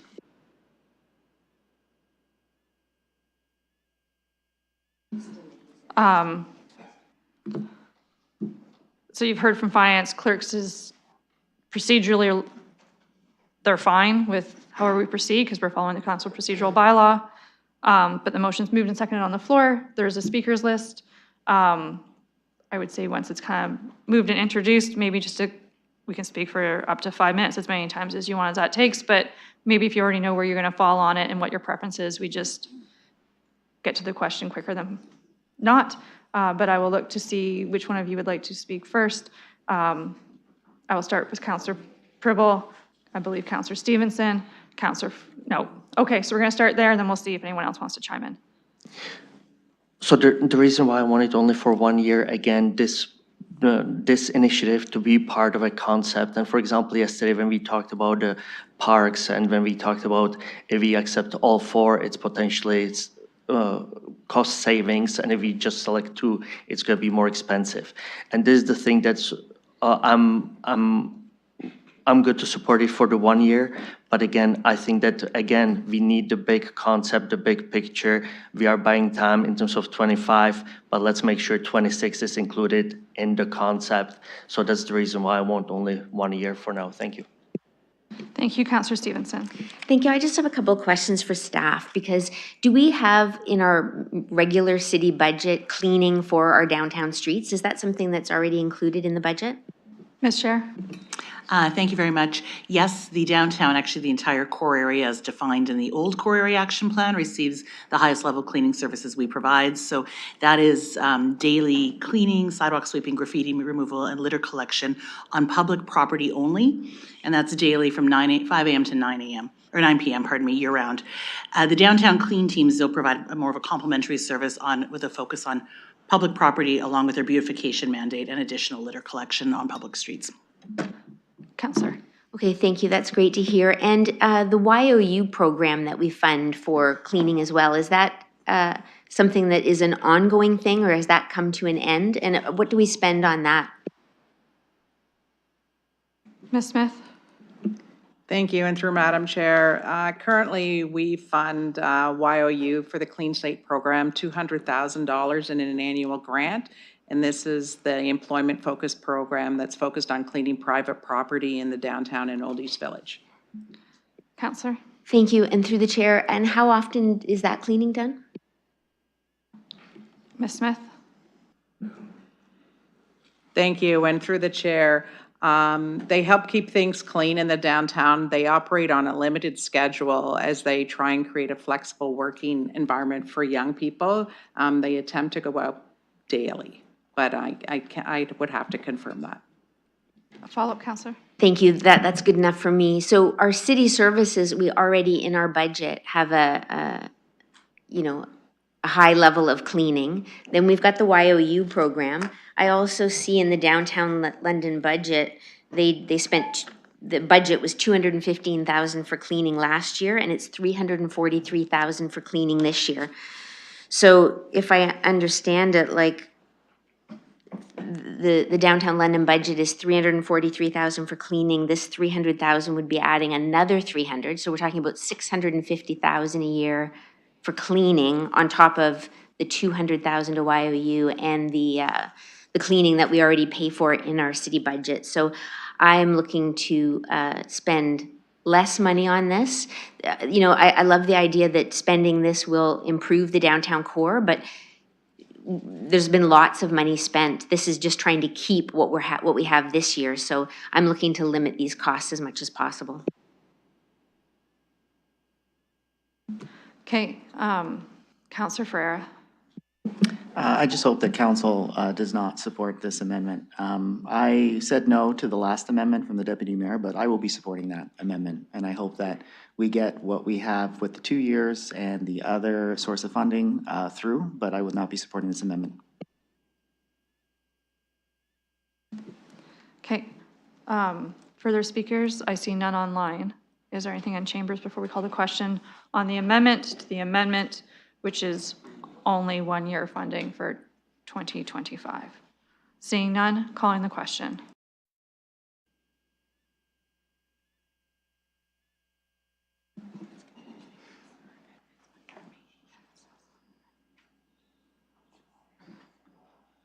Councillor Van Meerbergen?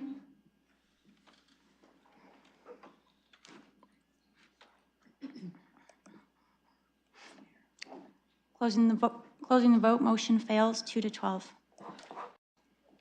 Okay, we're back to the amendment. I have my speakers list, looking to see, this is the 2025 and 2026 funding that was amended for the Community Investment Reserve Fund. Looking to see, I saw Councillor Ferreira, and then I'll recognize Councillor Rahman. Thank you, Chair. I appreciate council support on that last one. I will be supporting this one. If it's 2 years, so be it. We'll talk about it again, but 2 years, anything we can get. So the source of funding, if that makes more sense for council, perfect. Anything the downtown can get for some type of level of assistance is great. So I appreciate everybody who has spoke on this debate. I thank everybody who will support this amendment. I thank the mayor too, thank you. And let's just get this through. Appreciate it. Thank you. If you'll allow me to go to Councillor Frank online, who hasn't spoken yet, I will go there, and then I will come back in chambers. Councillor Frank, you have not spoken on this one. Please proceed. Thank you. A couple questions through you to staff, or maybe just one. I do agree with Councillor Stevenson that is quite a lot of money for cleaning up this area, but I notice in the motion it's also listed beautification, maintenance, and my recollection was we discontinued about $200,000 a year of greenery beautification, like kind of hanging baskets and that kind of thing, as well as I think we discontinued planting street trees outside of construction projects. So could I get confirmation from the chair through staff that those funding pools have been cut for the downtown area? Just looking to see if there would also be any differentiation of the money that the BIA would put into this versus staff. So just looking to Mr. Mathers or Ms. Scher. Madam Chair, I can speak to the discontinuation of the Downtown Street Tree Fund, which was specifically discontinued at the request of staff. And the rationale for that was actually because there are no more locations for us to plant street trees in the downtown. We do have adequate budget to continue with intensification of our tree canopies on larger parcels, but the street tree specific program simply was untenable at this point in terms of spaces remaining to plant. With respect to the beautification reductions, I have to admit I don't recall a $200,000 exact budget change. I don't know if my friends in finance recall anything from a multi-year budget. We'd have to do a bit of additional research. Councillor Frank, finance is pondering, but has nothing immediately for you. Thank you. I believe for some reason is in Cheryl Smith's portfolio, but perhaps I'm wrong. No? I don't know why. Nothing's coming out of there either. No? Okay. There's a couple of O's. I will go to staff to see what those are. Thank you. And through Madam Chair, I believe through the London Community Recovery Network post-COVID funding, there was one-time additional money to support enhanced greening in the downtown. Councillor Frank, maybe that was it. Thank you. Perhaps, yeah, my memory is foggy. And then I have one further question, I believe for downtown London. To Councillor Stevenson's point, if the downtown area is very clean because we're spending so much money cleaning it, with this allocation, would the plan be then to spend it on other things like enhancements and beautification? I just want to get an understanding of how the downtown BIA would choose to spend this, given that it does seem like there's quite a lot of money being spent on cleaning. Okay, so they're Yeah, prioritization. certainly it is. Some of it is to bring it up to par. Like for instance, our street planters, we used to have close to 90 planters on the street. There have been so much vandalism with individuals using these planters as fire pits. So they've been damaged. But again, there's a number of unmentionables that they're using these planters for, to the point where we have not been able to completely replace the planters that we've had. We're also looking at other means to try and minimize any vandalism or damage to, our greenery. We're looking at hanging baskets, and again, we just started that program this year, and we're looking to expand that next year, as well as just maintaining like our murals. They're quite often there's graffiti that needs to be removed from those, and we need to enhance those. And downtown for the holidays, we would love to be able to again have more greenery than just on kind of the core areas around Covent Garden Market and Bud Gardens and down Dundas. We would like to make sure that that's spread throughout the entire downtown during downtown for the holidays. Councillor Frank. Thank you. Yes, that provides more context for me. So I'm inclined to support this because I see the value, and as well, it's coming from a reserve fund. So I will be supporting this. Thank you. Thank you, Councillor Roman. You've used 3 minutes and 30 seconds. Please proceed. Thank you, and through you. So I appreciate the questions from my colleagues, because now I feel like I have contradictory information. So I asked the question whether or not the BIA was using this money for beautification. versus maintenance and cleanup. And now the conversation has veered into this being now used as beautification. And they, as far as I understand, membership in as long ago as 2022, or as recent as 2022, I should say, said that they wanted more cleaning services that were not beautification related, that was their preference because of the fact that there was ongoing damage to the beautification, et cetera. So I would be supportive of if there was a need for additional cleanup, but now we're veering into this is about beautification. And so, and what I mean by the differentiation of that is when we're talking about now more 30 seconds. More baskets, more cleaning of murals, et cetera, I think that we're veering into a different type of cleaning, and for that reason, I won't be supporting this. Thank you. Councillor Stevenson. I don't think you've spoken to this one yet. I don't think so, Go but ahead. I'll keep it short. I believe, like when we talk about the Housing Stability Bank, there'll be not enough money to keep our downtown clean, given the situation that it's in, or the core area.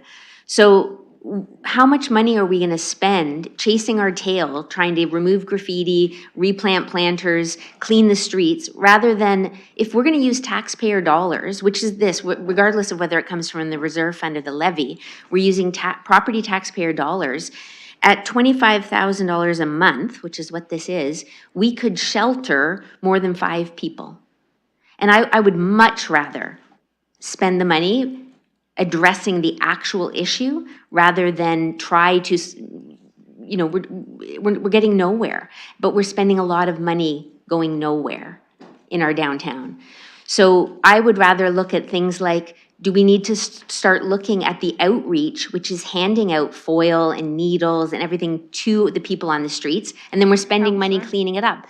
It's another issue, but I'm just saying I will not be supporting this because there is almost $54,000 a month going to cleaning between the downtown London and this. And I just think that's far too much money to have the results that we have, because it's not going to improve the situation as it is right now. Okay, I've paused your time there. Councillor Ferreira, I would note that we've heard from most people on this.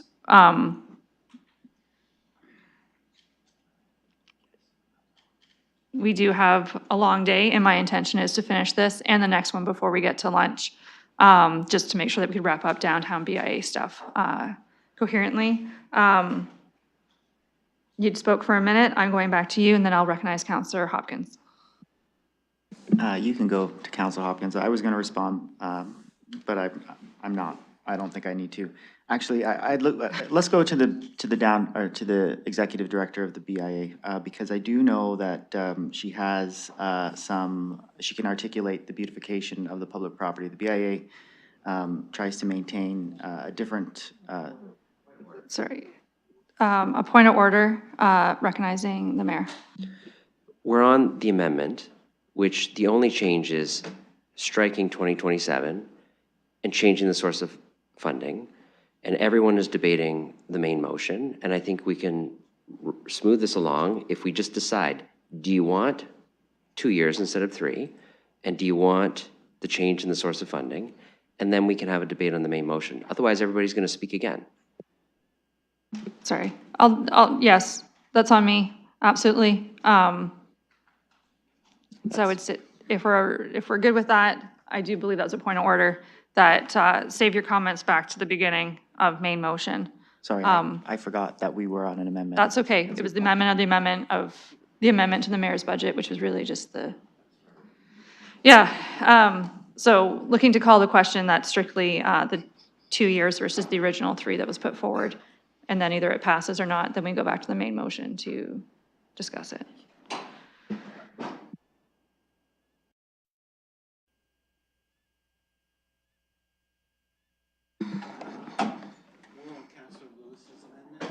Yeah.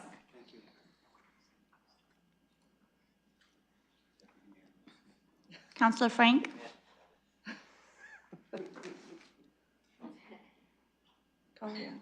Yes, sorry. Sorry, I'm just looking to see that was your yes. Oh, Someone, or yes, yes is your thank you, vote. Thank you. Thank you. Closing the vote, motion carries 12-2. Okay. So this has now been amended that it's no longer the 3 years that Councillor Ferrer and I put forward. It is not the 1, it is the 2, as the amendment was moved by Deputy Mayor Lewis and Councillor Cuddy, which passed. It's the discussion on the main motion as amended. Having seen that it was a point of order that was correct, that if I find you repeating yourself, I will interrupt because we've already had a long discussion and essentially it's just the 1 year that's changed. So it's the main motion as amended, so it's 2 years instead of the 3. Councillor, I will start with Councillor Lehman. Sorry, Councillor Hopkins was last on the last one. Do you want first dibs on this one or Councillor Lehman first? Okay, so when you want in, let me know. Otherwise, I'm starting with Councillor Lehman's. Oh, okay, I haven't spoken to this. I was waiting for all the amendments to go through before we get to the main motion. And thank you, Mayor, for getting us back here. The challenge is with downtown is it's kind of two parts. One part, it is a business area with shops and retail and employers. But the other part, and this is the big part, it's the city's core and a very public space. We have the arena down there, the Grand Covent Garden Market. We have post-secondary institutions down there, Fanshawe, UWO as a property that they will be using. Major employers like Canada Life, Victoria Park, high density, with high towers being planned. It's a unique part of the city, and I believe, quite honestly, it's the heartbeat of the city. And a healthy heartbeat is needed for a healthy city. Because of this public space, this type of thing is important to me. To keep it clean, to get graffiti off, make sure the garbage cleaned up, make sure the murals are in good shape, do our part, because it's not just for the business down there. It's for everybody across London that serve it. It's different. And this is the challenge. It might not seem fair for a certain BIA, say Hyde Park BIA, that the LDBA gets this, but I would argue that this is more for the core as opposed to the BIA. The BIA has its part for sure in doing what BIAs do, and that's why I'll not be supporting the following one, because that's a BIA responsibility. But this thing goes beyond the BIA. So I encourage, as we move forward with improvement, I drive down Dundas Street every day on my way to work, and it is a beautiful street, and it's improving. I see it happening. Again, let's keep on this path. We're in more people living and working downtown, more people visiting downtown. It's a virtuous cycle. We're starting to climb up. Let's keep it going. So I would encourage people and my colleagues to support this. Thank you, Councillor Ferrer. You had spoke for 1 minute prior. You still have time remaining. Please proceed. Thank you, Chair. I'll be quick. I just got inspired by Councillor Lehman. I think he spoke very eloquently about the truth of the matter. You know, this is the heart of the city, and it's the beating heart of the city, and we need to continue beating it. When I said that the downtown is in the ICU, I didn't say that it turns out that the resident doctor in the ICU is the BIA, it seems. So it is not for the BIA, just like as Councillor Lehman has pointed out. This is for the core and the heart of the city to maintain and make sure that we are still here and we can make it until we get to the downtown master plan. So those are my comments. I hope for your support on this. Thank you. I'm going to go to Councillor Hopkins next, and then just let everyone know that I don't see anyone online or in chambers after that. So if you would like to speak before I call the question, just indicate. Yeah, thank you. I haven't spoken to this amendment. So I find myself in a very awkward situation because I strongly believe that downtown is the heart of our city and strongly believe in the downtown BIA and the work that it is doing. I also know and have heard that Londoners want our downtown safe and secure. And we said no to an amendment that I felt was much more important to the downtown than this one. I do think that it's a lot of money. I think there's going to be support, but I do want to stand by the principle of supporting the BIA and the work that needs to be done downtown. Londoners want to go there. Yes, it is that centralized beautification of the area that Londoners want to see, but I think they want to see more than that. It is a lot of money, and I will not be supporting it.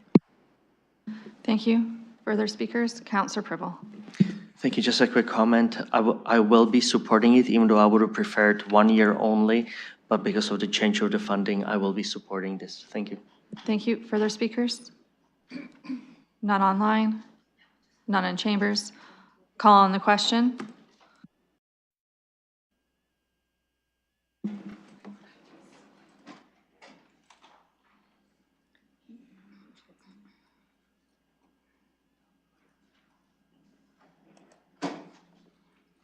Closing the vote. Motion carries 11-3. Thank you. The next item on the published agenda was what's 3.4. It's the Downtown Business Association for Marketing and Promotion Initiatives. It was put forward for the amount of $95,000. Councillor Fair is the mover. Looking to see if you're looking to move it. Okay, that's a nod. Looking to see if there's a seconder. Looking in chambers, looking online, I'm seeing none. So that one will not be moving forward at the time, as there's no way, no one's putting it on the floor. And just give me 1 second.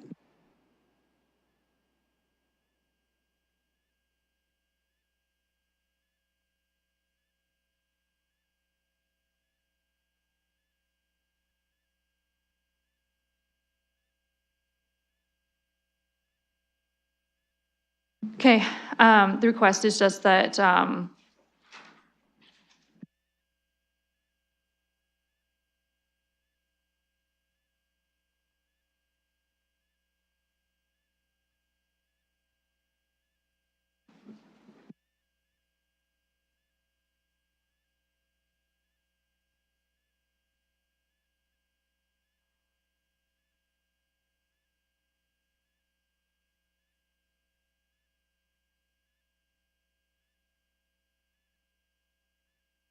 okay, so that concludes the items for, the scheduled items.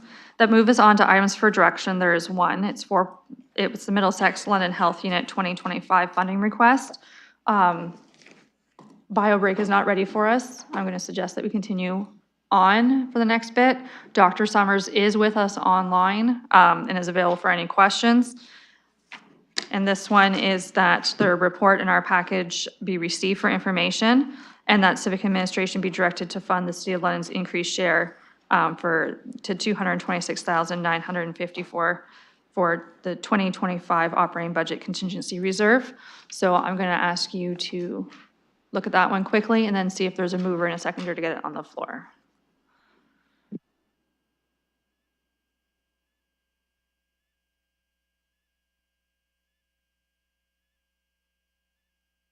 And Dr. Summers, welcome. We can see you, and we're just getting things in order procedurally.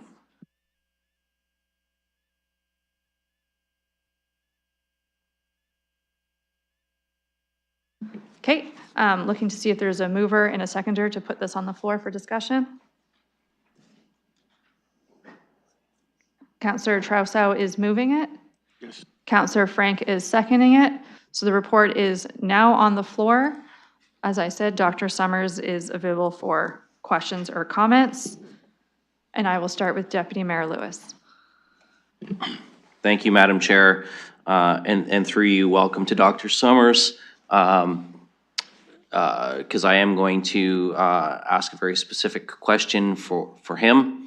Because at the moment, I am not inclined to support this. And so through you, I would like to ask Dr. Summers, we now have a federal dental care program. According to the best information I could get, reaching out through our local MP offices. Between 80 and 85,000 is about the number of Londoners who have enrolled to take advantage of that program. My understanding is that the London Middlesex Health Unit used to have a client list of about 800 for your dental program. You're now down to 200, but I've seen no adjustment in your budget to right-size your dental program. And so I'd like to know when we've got an extra $200,000 ask in front of us, what is the Middlesex London Health Unit prepared to do to right-size its dental program? Thank you. Dr. Summers? Through you, Madam Chair, thank you, Deputy Mayor, for the question. The seniors dental program at the Middlesex London Health Unit is funded independently and separately from the cost-shared programming, which receives municipal contributions. So the funding that we receive to fund the seniors dental program and our majority of our dental service programs that you were referring to are funded exclusively for that service. So we're not able to actually utilize those funds for anything else other than the dental service programs to which they are allocated. So for that reason, we are not able to adjust the allocation within that window. The other thing I would note is that even with the expansion of the federal program, we are continuing to get expanded demand even for our program as well. I think adjustments over time, given it is a newer program still in Ontario, we may see some adjustments to actually adapt to the mix of federal and provincial funding and opportunities that are available. But for the purposes of this budget ask, that funding stream is separate and it cannot and is not available to be redirected to other services within the agency. Thank you. Deputy Mayor? That's my only question at this time. I'll let others go ahead. Councillor Roman? Thank you, and through you, and thank you to Dr. Summers for being here as well.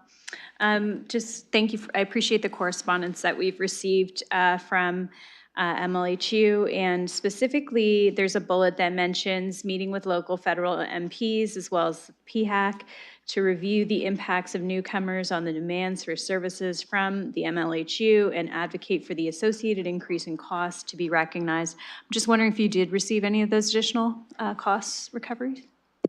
Dr. Summers? Through you, Madam Chair, at this time, we have not received additional funds to account for the increasing population growth in Middlesex London, nor the increasing number of newcomers that are requiring additional public health services. We continue to highlight the significant growth in our community and the need for services at both the federal and provincial level at every opportunity that we can. And we are also partnering with other municipal groups and other agencies across the province to raise that as well. Councillor? Thank you. Would you be able to give us an indication of how much additional provincial or federal funding that you're requesting in order to be able to provide the services that are needed? Dr. Summers? Broadly speaking, one of the things that we're highlighting for our provincial colleagues and counterparts is the relative per capita funding that the Middlesex London receives. So as an example, our total per capita funding for our mandatory programs, the programs which are cost shared between the province and the municipality, is $69 per person for Middlesex London Health Unit. The provincial average is $87 per person. There are some health units in Southwestern Ontario that are funded as much as $100 per person. So we are highlighting that difference. At this point, we don't have any indication of a specific value that we would be able to anticipate to address these gaps. We're really trying to highlight that there is a gap and that anything at this point could help. Councillor? Thank you. Do you have a quantified number of if, let's say, the gap is that $80 or whatnot and we're paying $69, do you have that difference? Dr. Summers? Regrettably, through you, Madam Chair, I don't have that at my fingertips. Apologies. Councillor? And through you, do you think this is part of the dollars that are in front of us to backfill? Dr. Summers? I may ask for clarification, Madam Chair, in what's referenced by backfill. Councillor Rahman.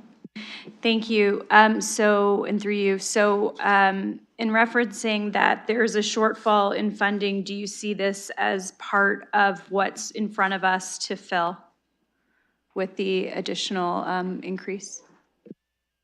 Dr. Summers? Through you, Madam Chair. Certainly this increase will somewhat shift that, but will not cover the full discrepancy. The amount that municipalities contribute to public health unit operations varies widely across the province. So as you are aware, public health in Ontario receives funding both from the province and from municipalities. Our total per capita is that $69 per person. The municipal contribution to the Middlesex London Health Unit is $18 per person. And at $18 per person, that ties us for the second lowest municipal contribution in the province. The average municipal per capita contribution is $30 per person. And this increase in 2025 will still not move us up to that provincial average, but it will certainly help us to continue with the service level provisions that we have. We may have made significant efforts, as outlined in our submission, to assess all of our services. We have seen a reduction in services over the last number of years as a result of our funding gap, and we will continue to look for ways to be more efficient in how we do our work. But regrettably, there has had to have been a service reduction in the past. Councillor Rahman. Thank you, and through you. So just, I appreciate the conversation and the statistics you've provided. I'm just wondering if we can go back to the question of dental services. My understanding is that through the municipal contribution, we do provide support to the dental clinics. Is that correct? Dr. Summers. A majority of our oral services programs are exclusively funded by the province. So for example, the entire seniors dental program is exclusively funded by the province.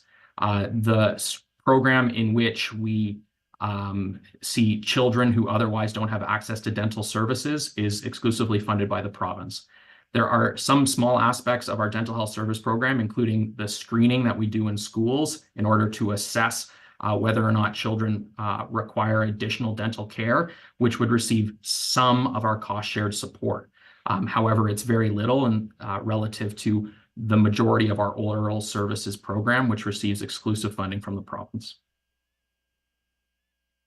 Councillor. Thank you. But the cost of the clinics that you operate, those are shared costs that are covered through the municipal contribution? I believe that's correct. Yeah, Dr. Summers, and if you want to answer from finance too, just let me know. Okay, Dr. Summers. Through you, Madam Chair.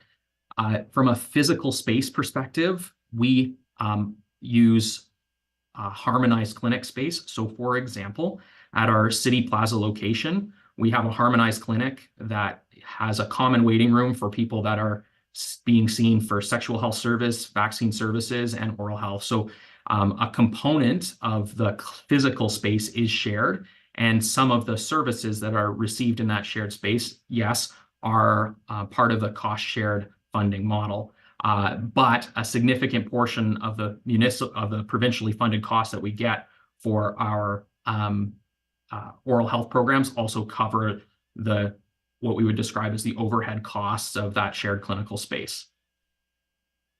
Councillor. Thank you.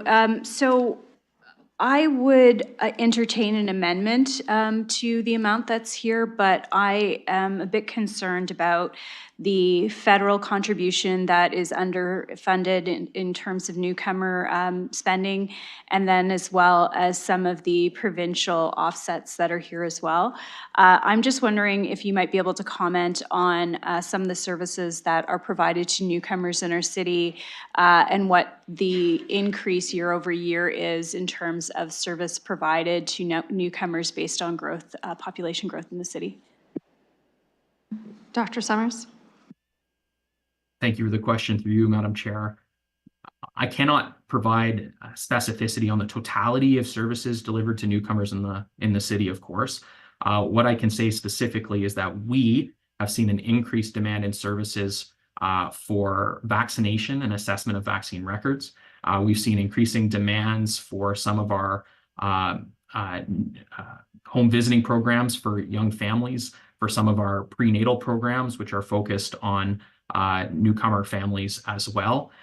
We have also seen a significant increase in communicable disease cases, particularly tuberculosis as an example, where we've seen nearly a doubling of tuberculosis cases in the last 5 years, which at this point are predominantly amongst people who are newer to Canada, given the endemicity of that infection in other parts of the world. So it's those types of factors that are driving demands on us as a local public health agency, in addition to the broader population growth of our city and our region more broadly. Councillor. Thank you. That's really helpful. So what I see in front of us in the letter, and I know I'm probably close to my time, what I see in the letter is there's a reduction in service because of cost pressures, and I understand that. But what I see is that we are taking out some of the more generalized population supports, and we're now being more specific on what population supports we're providing that, in my opinion, are related to cost pressures from the federal government. So for that reason, I will entertain an amendment, but I won't support this in entirety. Councillor Stevenson. Thank you. I'm happy to hear some of the comments from my colleagues because I am not going to be supportive of this either. I did not support the last year when we were asked to let the Middlesex London Health Unit keep their surplus. I voted no because we knew there was a deficit coming and there were decisions made by the board regarding financing that were having implications that I don't know that, like, we're obligated to provide the budget, but I'm not sure that we're obligated to provide any cost overruns on that budget, especially if they are for reasons that maybe the board is more responsible to than this council. So I'm interested to see what others say. I did not get the correspondence from Ms. Williamson, and I've checked with a few colleagues and they didn't either. So I've sent an email to see if we can find that and get it to us. I'll pause time there. I believe you're referencing, for all colleagues, we recently had an audit meeting as the health unit audited statements came in past our normal dates. Ms. Williamson did appear before us, spoke, we had questions. The answers weren't to come to this meeting because it's not an audit meeting. They had promised those in advance of our budget next week. But certainly that's part of their finances, but the answer was promised for next week. And I've not seen it as chair. Mr. Murray, do you have information on that? Through you, Madam Chair, I believe what the councillor may be referring to is the communication from MLHU appended to the staff report that is on the agenda for this committee. It's page 30 of the agenda package, Appendix A to our staff report. Okay, thank you. That clarifies things. So I guess my confusion is there's a lot of obligated, there's the word obligated through a lot of this, and yet when the motion from Middlesex County is very clearly that council is approving it. So I guess what I'm wanting to know is, my understanding is we're obligated to fund the budget, but why have us approve this if we don't have a choice? So if I could get clarity on what our options are as a council. Okay, to Mr. Murray, recognize there might be some statutory obligations in there as well, or Ms. Barbone. Thank you, through the chair. So as included in the Middlesex London Health Unit, given the legislation under the Health and Promotion and Protection Act, the way the legislation reads is that the obligated municipalities shall pay So based on what the actual expenditures are, the municipality is obligated to pay its share in accordance with the cost sharing, which is between London and Middlesex County. So if the council were not to approve the funding source, the municipality will ultimately have to pay what the amount is that the Board of Health ultimately incurs during the year. So this report is to identify a funding source for that overrun that is anticipated.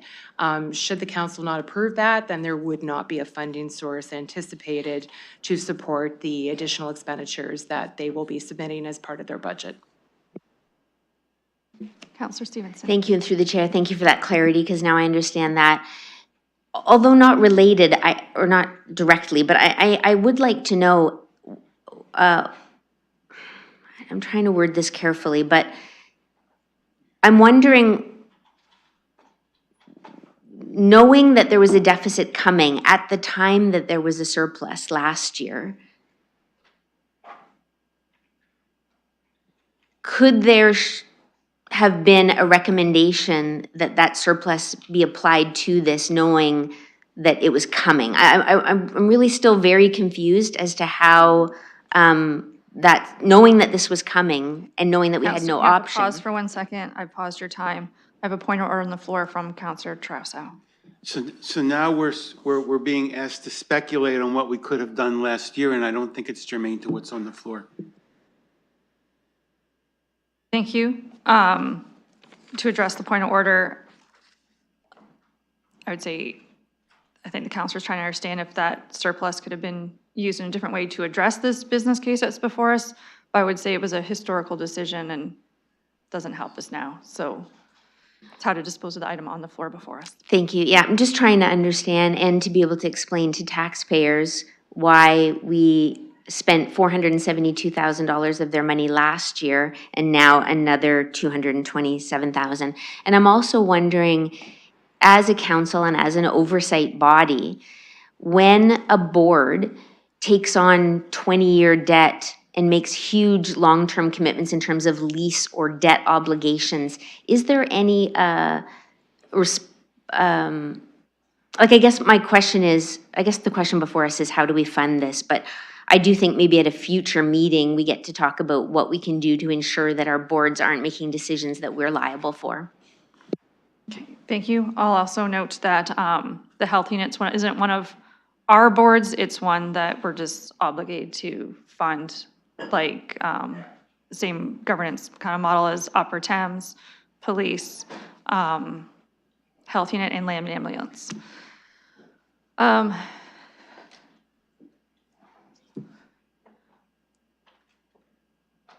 Councillor Trousseau, I didn't know, just to check that your hand was up to speak and the point of order or not, because I also will recognize Councillor Hopkins. No. Okay. Councillor Hopkins, it's you. Yeah, thank you, Madam Chair, and thank you, Dr. Summers, for being here with us to answer some questions. I just appreciate knowing where we stand when it comes to the municipality's responsibility and how much we pay per person. And it's $18, and understanding we're the second lowest in Ontario. And it just brings me back always to the challenges of municipalities having to bear more healthcare costs. So that's just a comment. I do have a question through you, Madam Chair, probably to Dr. Summers. It is around the federal dental program. My understanding is that the dental program is only for under 18 and over 65. So there's a big gap there. If you can kind of confirm that, I'm not exactly sure, but give me a little bit more of an understanding of that program and how that, you did say there's a demand there as well in the dental clinics and how that all works. Dr. Summers? Thank you for the question, and through you, Madam Chair. The federal dental program is rolling out incrementally and providing funding so that those who are young and who are older will have access to oral health services.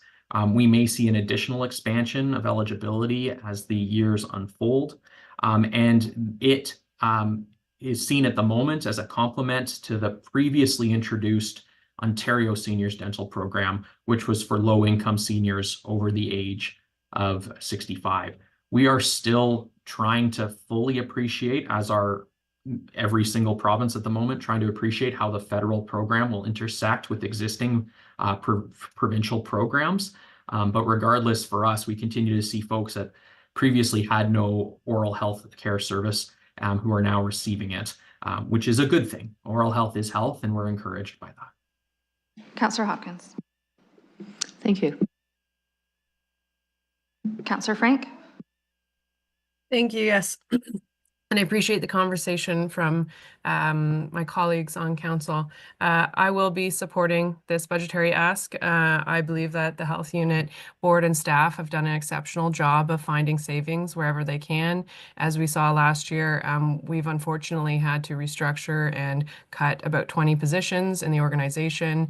We've had to realign services and reduce services to try and make this budgetary gap work. I think we heard from the Officer of Health that we already provide the lowest subsidy, tied for the lowest subsidy with other municipalities, as well as our provincial contribution is some of the lowest. So I think it comes as no shock to folks that in order to be able to provide services to the community, we actually have to be able to allocate properly. This slight increase is due to a variety of factors, as we've heard, and we've also heard that the health unit board and staff remain committed to working with provincial and federal partners to try and address some of those increases, but it's not only from those residents. And I'll also add that newcomers in our city are residents in our city. And in the same way they can go and pick out a library book, they can hop on a bus, they can call the police, they use services. And again, they are residents and we are responsible to providing these services to residents. So I will be very supportive of this because I think that this organization has done an incredible job of doing what they can with what they've been given. And again, this is a small increase to not even come close to putting us with our peers with funding our health unit. So appreciate the work of the health unit and appreciate the medical officer of health for being here. Thank you. I would like to make a comment. I will turn the chair over to my vice chair. Thank you, and I'll recognize Budget Chair Pelosi. Thank you. Dr. Summers and I had some conversations before, and just always thinking for service of our healthcare professionals. Had also been on the health unit board myself, last term of council for a few years. Referencing in Appendix A, it also speaks to, I know a lot of the conversations have been around dental, but infectious disease control and vaccine services. Dr. Summers had spoke about looking to find efficiencies internally. I believe there's great opportunity there. As a parent whose child's been misgendered while using their clinic downtown, which makes using public health more of a barrier. Got a school suspension letter for lack of vaccinations. I consider myself quite privileged in my ability to navigate systems, but calling to book a vaccine with my doctor, being told the health unit needs to do it, calling the health unit to say you have a doctor, call them back, calling the doctor, and the doctor saying we just can't administratively govern the program for vaccines because we have to book it per child, it's too hard. And then calling the health unit back while trying not to get my kids suspended from school, while trying to comply with regulations. Found it quite frustrating. When my other child did go in, it was a 2-dose vaccine, got 1 dose from the health unit downtown at City Plaza, tried to book the second follow-up dose where I wouldn't forget when we left, was told they couldn't because they just didn't know they'd be working a couple months out. I never did take my kid back for that vaccine, so I will publicly disclose that. We recently received the public satisfaction survey. The other day, the health unit was listed at 61% for resident satisfaction in that. I believe there's great opportunity and value of revamping some of their service delivery models and definitely their booking system as people try to comply. I'm also going to request that these votes for Part A and B be called separate in the system to allow colleagues to have heard varying conversations from. I will recognize that we are to cover health based on the Health Protection and Promotion Act, and that the costs are shared between the County of Middlesex. If staff just would like to say, if we vote no, what would happen if the health unit comes back and does request those funds that we may or may not have said no to? Thank you, and I'll return the chair. Thank you, and through the chair. That's, yeah, you can't, not quite yet. My apologies, Chair. Okay. I'll go to staff. Thank you. Through the chair. So in the event that this does not pass, there would not be a dedicated identified funding source for this. Ultimately, the health unit will bill the city for our share of their budget, and that would potentially result in a variance that would flow through our monitoring process, our budget monitoring process, and show up as perhaps a negative variance at the end of the year. I'll go to the budget chair.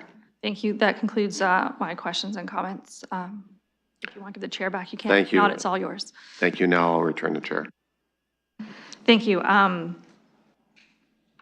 Looking for new speakers before I go to second speakers. Second speaking time would be Councillor Stevenson. You've used 2.5 minutes. Please proceed. Thank you. Just a question through you to whoever can answer this question. There's been a lot of talk about increased costs due to newcomers, and I just want to know, is any of that impacted by our sanctuary city designation, or does that have no impact on this at all? Thank you. I believe that designation actually a free from fear definition versus not actually being a sanctuary. If staff just want to state what that means and how it impacts anything, I believe it just, Ms. Dangersbear. Thank you, Chair. We do have we do support services to those through the fear from, what did you just say? I missed what the word. Free from fear. Free from fear, thank you. We are not designated as a sanctuary city, but we do provide services to those in our community who are residents of our community who would need supports to services, and they're not required to show documentation of registration. They're allowed to use things like libraries and other services as well. Yes, I do know when I was on the library board, it was just, do you live here versus proof. Councillor Stevenson. Thank you. Just a follow-up. So there wasn't an answer to my question, though. So the free from fear policy, does it, if we didn't have that, would there be less costs at the Middlesex London Health Unit? Like, I'm just wondering, did that policy change what is happening at the Middlesex London Health Unit, or does it not apply there? I will go to both parties. I don't believe so, but Ms. Dangersbear first, or? Thank you. That's a question as it relates to the costs for the Middlesex Health Unit. That's a question referred to Dr. Summers. Okay, Dr. Summers, a reply? Madam Chair, I would not allocate change in the pressures that we're receiving as a result of the free for fear. I would not say that's had a direct impact for us. Okay, Councillor Stevenson's okay with that? Looking in chambers for further questions or comments. Councillor Lehman, you have not spoken yet. Please proceed. Thank you. First of all, I have to say, I'm fairly impressed and happy with the actions that your management, yourself, Dr. Summer, and the board have taken to realign expenses with as we come out of COVID, which I understand things are ramped up during that time. I guess my question is, being that we're, this is part of a multi-year budget amendment. This is an ask for 2025. How does this apply for the remaining years on our multi-year budget? I will go to Dr. Summers first. Through you, Madam Chair, thank you for the question. At this point in time, this is indicated as a one-time change. It is a significant amount of our funding as an agency, of course, comes through the province. And so we often base the municipal realities based off of what we understand from the province, and that can shift year by year. What we know at this point in time is that the Ontario Public Health Standards, which describe and direct what we do, as well as the provincial funding model for public health, are actively under review. So 2025 is really being viewed as a bridging year for the health unit, while some of that information still remains unknown to us. We are committed to sharing information as quickly and fulsomely as we can with city staff and with yourselves, so that we can anticipate any additional changes. And we are committed in the meantime to becoming as streamlined and efficient as we can, so that we can continue to price services without incurring significant additional costs, as we try to serve the community ongoing. So certainly this speaks to 2025. 2026 and beyond, there are still unknowns as a result of some uncertainties through the review process at the province, but we are committed to keeping city staff and yourselves as up to date as we can, given those uncertainties. Councillor Lehman. Thank you. Further speakers? Looking online? Looking in chambers? Okay, this is going to be called in two parts. The first one up is that the health unit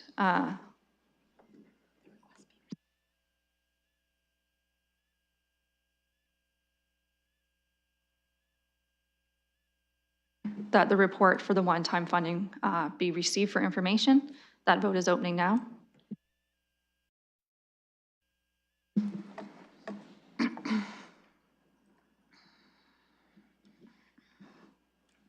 Councillor Van Meerbergen.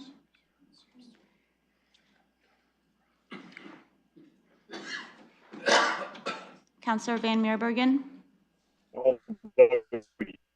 Yes. Closing the vote. Motion. I'll vote yes. Closing the vote. Motion carries 14-0. Thank you. Part B is that Civic Administration be directed to fund the City of London's increased share of $226,954 for the 2025 from the operating budget contingency reserve.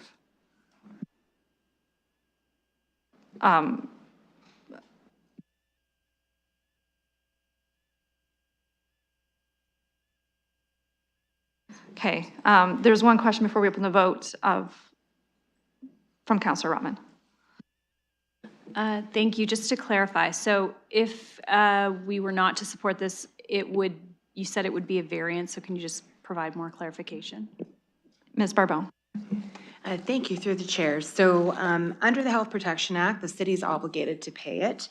Certainly there are penalties if the city does not, as outlined in the report and in the legislation.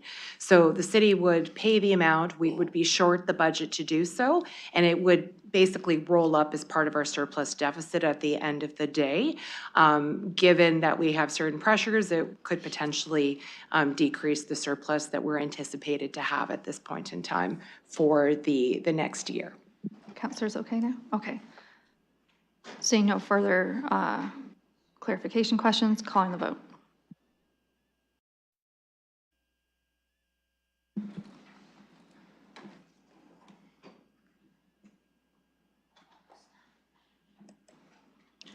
Closing the vote. Motion carries 8-6. Thank you, Dr. Summers, for being with us. That concludes the health unit item for today, and I wish you, it's Friday, so I wish you a great weekend ahead. For us, friends, we are stopping for lunch. When we return from lunch, it's additional business. It's going to be a motion to receive the Extreme Clean Program update. I'm also been made aware, and the clerks have received wording for 3 additional amendments to be considered after lunch. So if you have anything else, please get it in before lunch. Is this a procedural question or a move for lunchtime, as ideally it's 30 minutes again? It is procedural. Yes. Not knowing what the added is, and we've only got one item. It is Friday. I wonder if we could just proceed and then have lunch after. I suspect you'll be sitting here for a few hours before you get to lunch.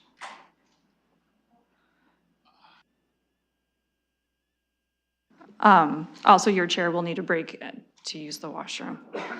Counselor Trousseau, procedural question? Yes, as much as I love surprises, we've been sitting here all morning and clearly there's something big coming up. And I haven't seen anything come into my email. And I'm just wondering why we're operating on such a need-to-know basis. Couldn't we have seen what this was? Counselor, it's always someone's opportunity to circulate or not. I did say that they are into the clerks. There is a seconder. I can ask that they're circulated on break. I did discuss with the person this morning that I don't know how much you'd have an opportunity to read those motions while sitting here debating in this space and to be focused on the task at hand. So I'm still recommending lunch for 30 minutes. It is ready. And then, as always, when we come back and as we commence discussions, it is up to you how much you would like to discuss an item or speak to it versus just moving forward with the vote if there's no speakers. Deputy Mayor Lewis. I guess this is a point of personal privilege then, based on what you just told us. But like Councillor Trousseau, I'm concerned that if we have things clerked and submitted to the clerk, that we haven't seen them yet. I would ask the individual movers and seconders of those amendments to please consider at least asking the clerk to circulate them so we can at least read them at lunch. That doesn't give us a lot of time to think about them, but I would rather have the 30 minutes while I'm having my lunch to think about them than not. So, I mean, we can't, I'm not asking you, Madam Chair, to single out any individual to ask them if they want to do it or not. I'm just asking for consideration to circulate them over lunch, please. Okay, I'll discuss that. So if anyone else has had anything else on mind, do let me know because you get the sense of colleagues and how they're feeling. At this time, I would need a motion to have lunch.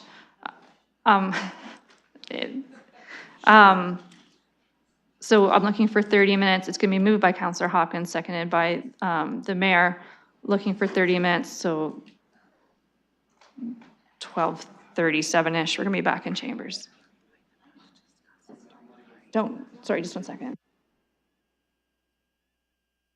Okay, the clerks are just reminding us, so we're going to call it 12:40 being back, since I know you want to read some stuff, that when you do get it and read it, do not discuss it, because it still is business of the day. And they already have a mover and a seconder, so no one's looking to find those. E-scribe, lunch, yes or no?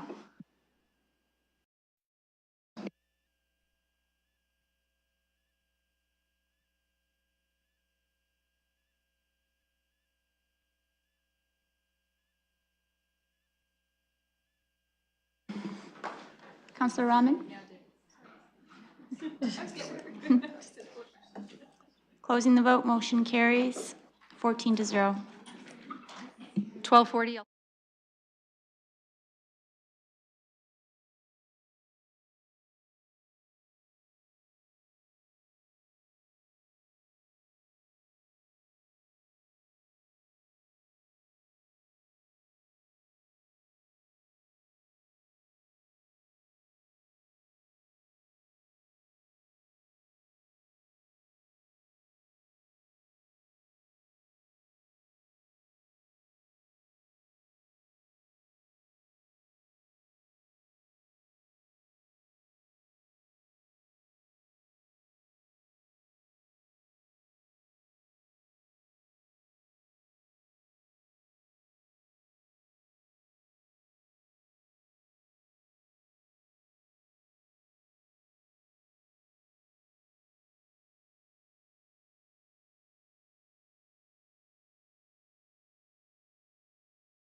Can we verify your presence?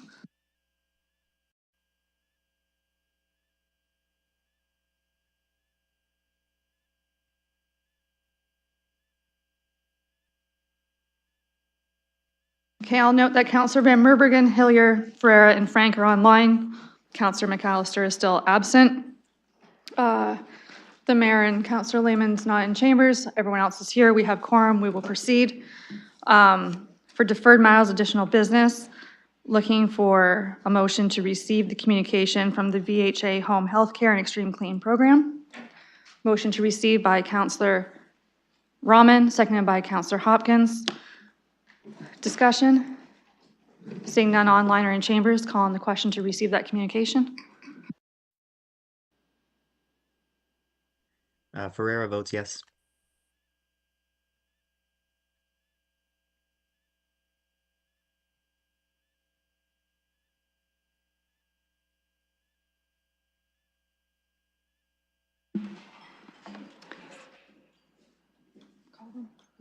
Councillor Lehman, Mayor Morgan.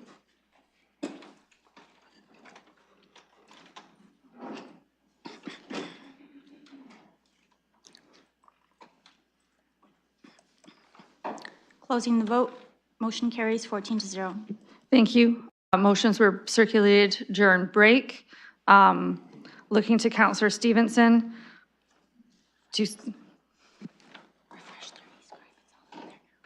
Okay, I'm told if you refresh eScribe, the amendments will come in. Business case P46 was your intention to move first. I will note that all three have movers and seconders indicated. Councillor Lehman, you're still looking to be the seconder on this at the time? Thumbs up. Councillor Stevenson, you're ready to put this on the floor of the, and then if you want to read it out, and then if you want to be the first speaker, we can certainly go from there.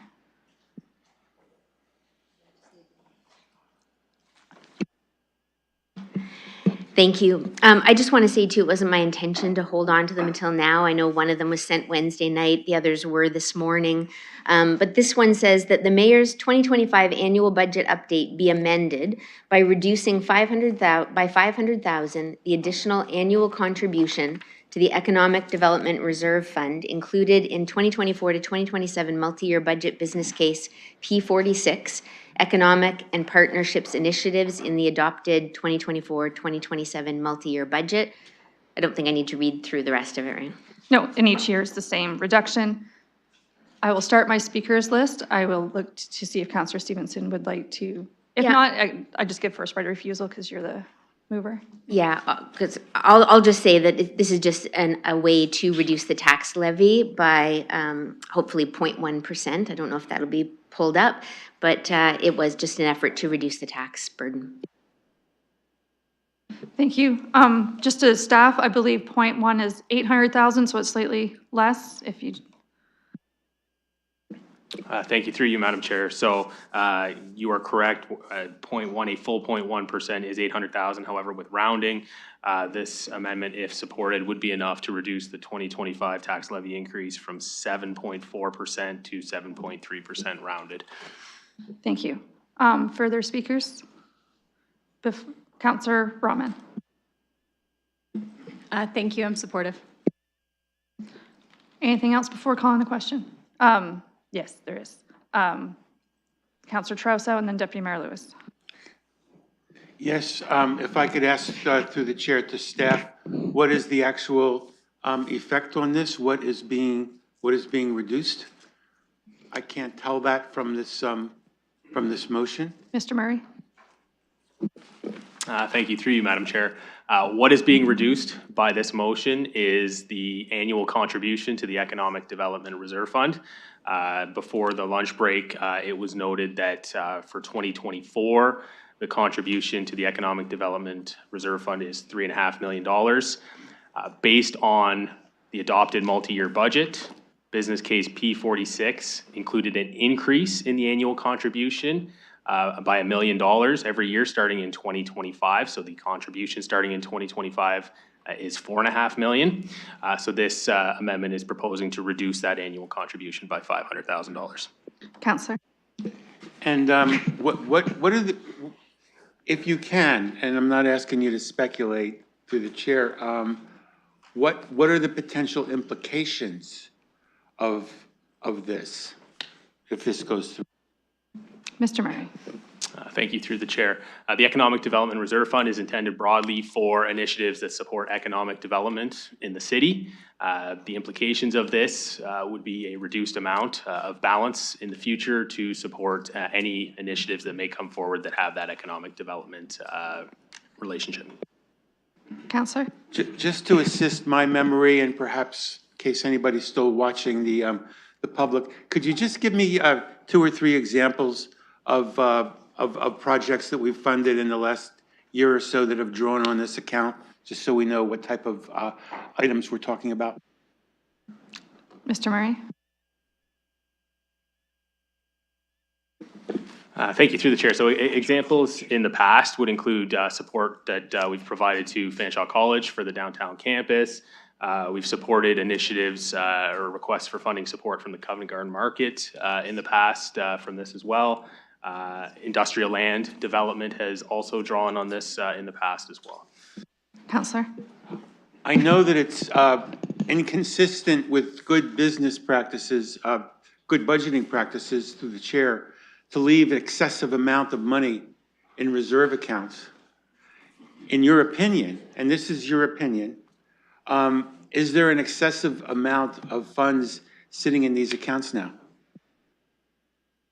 To staff, I'm not sure if you want to tie some of that back into Moody's credit ratings or whatnot, but go ahead. Thank you through the chair. So the current balance, I can say, Councillor, is $3.2 million. That does grow over the coming years to some extent. That would be outlined in the reserve fund section of your budget document. What I will say, though, is that specific increased contribution that was included in P46 last year was tied specifically to the forthcoming economic development roadmap and any initiatives that may result from that. So that was the intention behind the increased contribution going forward. Councillor? Have through the chair, have any of the agencies that work on economic development been given the opportunity to comment on this in terms of how it might impact their work? And you might also want to say which agencies those are. I'm realizing it's the city's economic development plan versus ABC's in a plan that's forthcoming. I'm going to ask for you to rephrase that question. I'm not going to take it. Well, maybe the word agency with a capital A, as in agencies, boards, and commissions, was the wrong way to phrase it. But what departments or other entities like LEDC, for example, would be working in this area? And I guess my question is, were the interested parties asked to come and comment on this? And I guess I want to find out who the interested parties are. I think I can guess, but let's make it explicit. Yeah, realizing LEDC is contracted by the city, looking to see Mr. Mathers if you want to speak to that one specifically.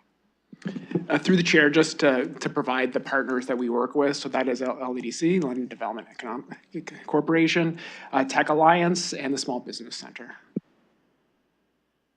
Councillor? Thank you. Have any of them been contacted about this proposed amendment? Through you, Madam Chair, no, they have not. This amendment was just recently circulated, so they would not have had the opportunity to comment. Yeah. I'll also note this is the city's reserve fund that has a balance, though they would have been part of the discussion in the other plans, in the plans forthcoming as they're contracted. Councillor? In which case, unless any of the makers of this motion or seconder or anybody else can provide a rationale, I'm going to be voting no on this just because I don't understand why this has come to us at the very end of the budget process. Councillor, I'm gonna flag that respectfully, Councillor Stevenson did note that it was, and I will verify, was sent to the committee email address. It had missed the added deadline. It did not get circulated. I will highlight for any colleagues that counselors and chairs don't have access to those email addresses, and specific instructions do need to come in with it to circulate, but it came with the seconder, it was circulated, so respectfully, I know the hour grows long, but it was in and procedurally this is in order. In which case, albeit the fact that it's procedurally in order, I haven't seen it till just now. And I don't think many of my colleagues, well, I'll just speak for myself. I haven't seen it until just now. And I really would like to have the opportunity of asking some questions to groups like, and I know they're contractors, but they're still a very important part of our economic development strategy. And I guess I'll be voting no on this, but what I'd like to know is it necessary to do it for 2026, 2027? And also, if we don't do this now, can we come back off budget and make this further reduction, or does it have to come at this time? Procedural questions, Mr. Murray, about when opportunities to bring this forward are, as everything's always up to the council's instructions and nothing does or does not have to be done. Through you, Madam Chair. So this is the 2025 budget process. If there's a desire to impact the 2025 budget and the 2025 tax levy, this is the time to make that change. If council wish to defer the decision on this and reconsider it as part of the, say, the 2026 annual update or the 2027 annual update, there would be an opportunity to do so at that point in time. Councillor Trosso. So may I ask the question then? Is there any exigency? Is there any reason why we have to have the 2026 and 2027 portion of this now? I would say no, the motion mover and seconder wanted it in there now. So that's what's on the floor, moved by council. That's what it is. Okay, well then, based on the information that I have, I don't feel as if I have a lot of options based on the information that I have other than to vote no on this, which is what I'll do. Okay, thank you. I have Deputy Mayor Lewis next and then Mayor Morgan. Thank you. So I've heard it said in multiple times in multiple budget cycles that reserve funds are one of the levers we have. Like a gas pedal, you can take your foot off or put your foot on the rate of contributions to adjust to economic conditions. So I'm generally supportive of recognizing right now we have a high tax rate, and taking our foot off the gas on the economic reserve fund contributions to me is a fair way to do that. However, through you, Chair, I do have a couple of very specific questions. Earlier, well, in the mayor's tabled budget, we have another reduction for to offset the Film London expense, which I'm supportive of, and I think Film London's done a great job. Factoring in what we're taking out for Film London, if this were to pass, can our finance team provide us with the projected balances for 2025, 2026, and 2027? Recognizing that those are projections and that they could change, but can you provide us what the projected balances would be, unallocated balances? Would staff need a moment with that? Okay, so the staff is going to need a moment. Is your second question along the same lines or to different people? Well, the second question, and maybe this one doesn't require as much time, but what is our target balance for this reserve fund? What is our recommended target balance? Okay, Mr. Murray? The target balance on that reserve fund is approximately $22 million. Deputy Mayor. Okay, so I just need to hear the projections then, because that may... Okay. Yeah, I think they're ready. Mr. Murray.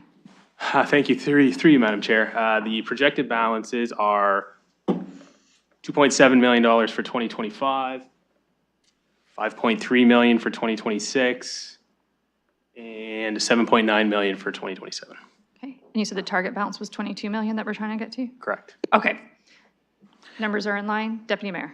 Okay, so that looks very like we're trending in the right direction even with this reduction. We're trending back up towards our target. I know in the past term of council during COVID, there was also changes made to adapt to some things, and there were some drawdowns there. I don't need to rehash all of that. I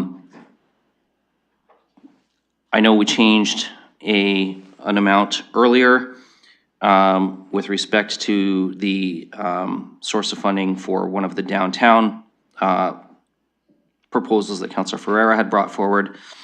With that factored in, and I am going somewhere with this, Madam Chair, so it is relevant. With that factored in, can staff provide me with the unallocated balance for the Community Investment Reserve Fund just for 2025 after the amendment we had earlier? I'll allow staff a moment. Through you, Madam Chair, the balance is approximately $3 million for 2025. Deputy Mayor. Okay, so with that, I will say my primary concern with this is that the balance for 2025 dips below 3. And so I think, and if, I don't know if the finance team will tell me this is in order or not, so bear with me, Madam Chair, but I think I would like to top up, because we're going to reduce the overall annual contributions, I think I'd like to make a one-time top-up to the Economic Development Reserve Fund. If we've got $3 million in community investment, I would like to suggest that perhaps an amendment that we transfer as a one-time top-up to economic development, $1 million from the balance of the Community Investment Reserve Fund, which would still leave $2 million there, and bring that to 2025 target value back up over the 3 million, approaching the 4 million mark. And I recognize that that's one time, but hearing how the number trends up over time, I just don't want to leave us short of being able to capitalize on an economic So I'm asking you to opportunity. pause there. I'm looking to see how that would be. I understand where you're trying to go, take from one, stick in the other, but that doesn't, I'm having problems of how that would be an amendment to this, as it sounds like a separate issue to come through SPPC or another committee. So I know where you're trying to get, just, it's not changing the wording that's on the floor. Well, it is, I'm going to, I was getting to that. As I said, bear with me while I get to it. For me, I am supportive of this, but I need to feel comfortable with the 2025 balance in the community, or in the ECDEV Reserve Fund. So that's why I'd like to add an amendment that the annual allocations reduction be partially offset by a one-time top-up from the Community Investment Reserve. And so I'd like to add that as an amendment.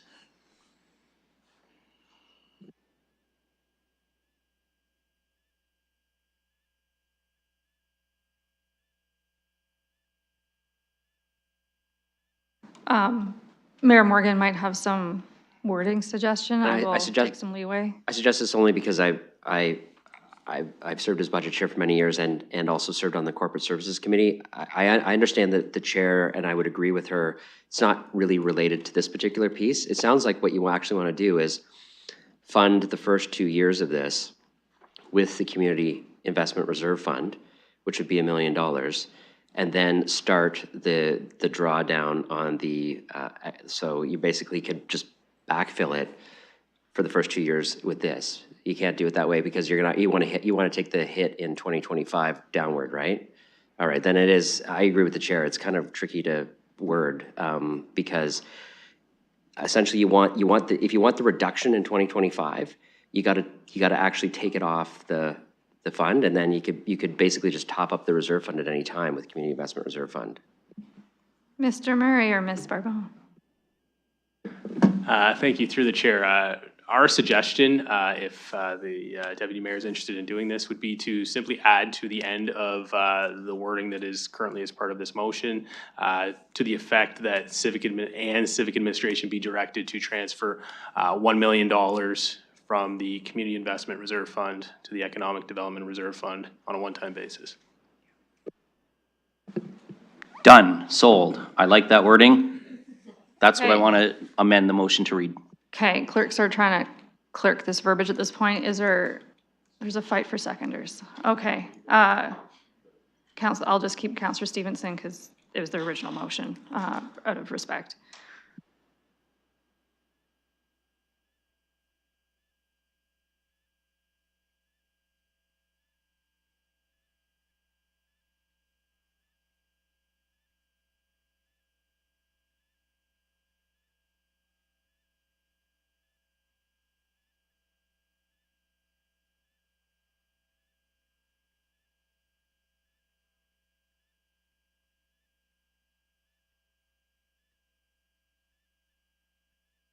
If you hit refresh, I'll look to finance first to make sure that the words appear and that maybe not. Oh, I will still look to finance first, so go ahead when you, with the yay, nay, or suggestions. Through you, Madam Chair, the only suggestion would be perhaps to add in 2025 after Economic Development Reserve Fund.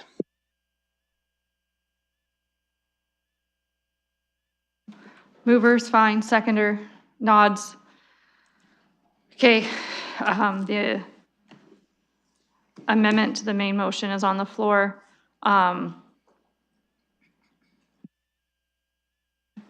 Deputy Mayor was speaking at the time. Yeah, but now it's a new list, so I will still recognize the mayor after this, but it's a new list. But please, everyone, just still keep your comments short because you were very clear before break that you were done, and some speakers are already at 3 minutes. So, Deputy Mayor. I really don't have anything more to add. I already sort of provided my rationale. I just want to keep that economic development reserve in that $3.5 million range for 2025 so that there's opportunity and room for things that come up. So that's all I'm going to say. Mayor Morgan. Yes, so I was not keen on the original version of this motion. I'm a little better with it, given the top up to the ECDEV Reserve Fund. I want to explain why I would support this amendment, and it probably covers off my main motion comments too, because it's related. The Economic Development Reserve Fund, when I tabled the multi-year budget, the intent was to actually start to increase the allocations going into it because we have two outstanding plans that will come forward that we're going to need funding for. One is the Economic Development Plan that is going forward, and then the Downtown Master Plan, which will probably have some components of it from an economic development nature. This may be a good source for that. So any investments in the core from an economic development perspective or related to our economic development plan is going to need a source of funding unless we're going to raise taxes to do that. And so the idea was, let's start to build up some capacity within these funds. That's why the original multi-year budget tabled balance was 1.5 million. Council reduced that through the last year's discussions to 1 million. Reducing it further is still a net new increase of $500,000, but with the top up, it kind of gives us a bit of a head start on some of that runway. I will say, once we know those plans, colleagues should not be surprised that we will probably be in a situation to say, do we want to do less? Do we want to add more to the fund on an ongoing basis? Because I anticipate any programs that we come up with, there may be some ongoing costs too. But it is 100% true that these funds need to be, the inflows into these funds can be adjusted over time, as long as we're not creating an instability in our ability to achieve our goals, and as long as we're still tracking towards targeted balances, which are there for a purpose. I can be comfortable with the changes if a majority of council wants to go that way. So I think given this change, if it passes, I'll support the overall piece, but I won't hesitate in future multi-year budgets if I feel like we can't achieve our goals for council's initiatives under economic development or core revitalization or downtown, whatever we're going to end up calling it. Then you may see a budget amendment to restore this in the future. But for now, I think it's appropriate because it gives us a couple years of runway with the Community Investment Reserve Fund, and it allows us to provide some tax relief, which I know people are looking for. So I'll support this in the main. Councillor Prevost. I think you completely agree with what Mary just said, and that was actually the reason also why I didn't want to support one of the downtown initiatives unless the deputy mayor, until the deputy mayor changed the funding. In addition, what I want to say is that if I really look at our areas of focus, this is the only one that we actually can generate truly revenue. And I honestly hope that besides the two plans that the mayor stated, I hope we are going to come up very, very soon with our economic growth strategy and we are going to be very aggressive, and we are actually be spending this money in a very smart way that our return on investment increases. But as I said, if I look at our areas of focus, this is the only one that we can really be what I call kind of the aggressive tigers and go after it and become a economic center in Southwestern Ontario, Ontario, Canada, and the world. Thank you. Councillor Farah, I believe you were indicated at one point. Are you looking to speak to this? Yes, go ahead. Yes, can you hear me? We can. Okay, well, I wasn't going to support the main motion, but with the amendments, it's a little more, I can easily support it now. And I was just going to say, like we have unknown impacts. And if we don't have all the information of where or what kind of areas that we would be using the Economic Development Reserve Fund, if we don't know what those areas are, I would just be a little risky on that. So the way the motion is crafted now, as long as we don't lose that funding, especially for unknown things that could come up. And also, I did hear, I think it was the mayor or maybe even the treasurer speak about the Economic Development Roadmap. That too is something big that we need to make sure we have funding for. So I will support the amendment as it is right now. And if that passes, I will be supporting it, the motion as amended. Councillor Trousseau. I can certainly support the amendment with respect to 2025.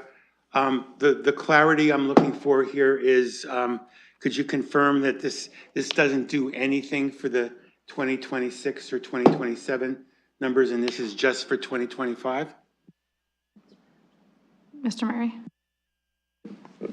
Thank you. Through the chair, just for complete clarity, what is proposed here is a permanent ongoing reduction in the contributions, the annual contributions to the Economic Development Reserve Fund. So instead of the planned contributions of $4.5 million per year starting in 2025, the new contributions would be $4 million per year. Now, with the additional amendment here, there will be an additional backfill on a one-time basis of $1 million, but going forward, instead of $4.5 million annual contribution, it would be $4 million per year going in. Councillor. Yes, so that creates more confusion in my mind because the motion says transfer $1 million. It doesn't say transfer $1 million every year. And if you fix that, I'll drop my, if you fix that, I'd be happy. Deputy Mayor is the mover. Yeah, just for clarification, the transfer is a one-time 2025 only transfer. It's the annual contributions that decrease every year, but the backfill transfer is a one-time this year only. So I'll be asking for, we're not on the main motion, so I won't get to that. I'll support this this amendment with respect to what you're doing, but it doesn't, based on what I just heard, it doesn't solve all my problems, but it solves some of them. So thank you at least for part of that. Okay, I have no further speakers to doing on the amendment before we go back to the main motion. Chair, I do have one question. Yes. Thank you.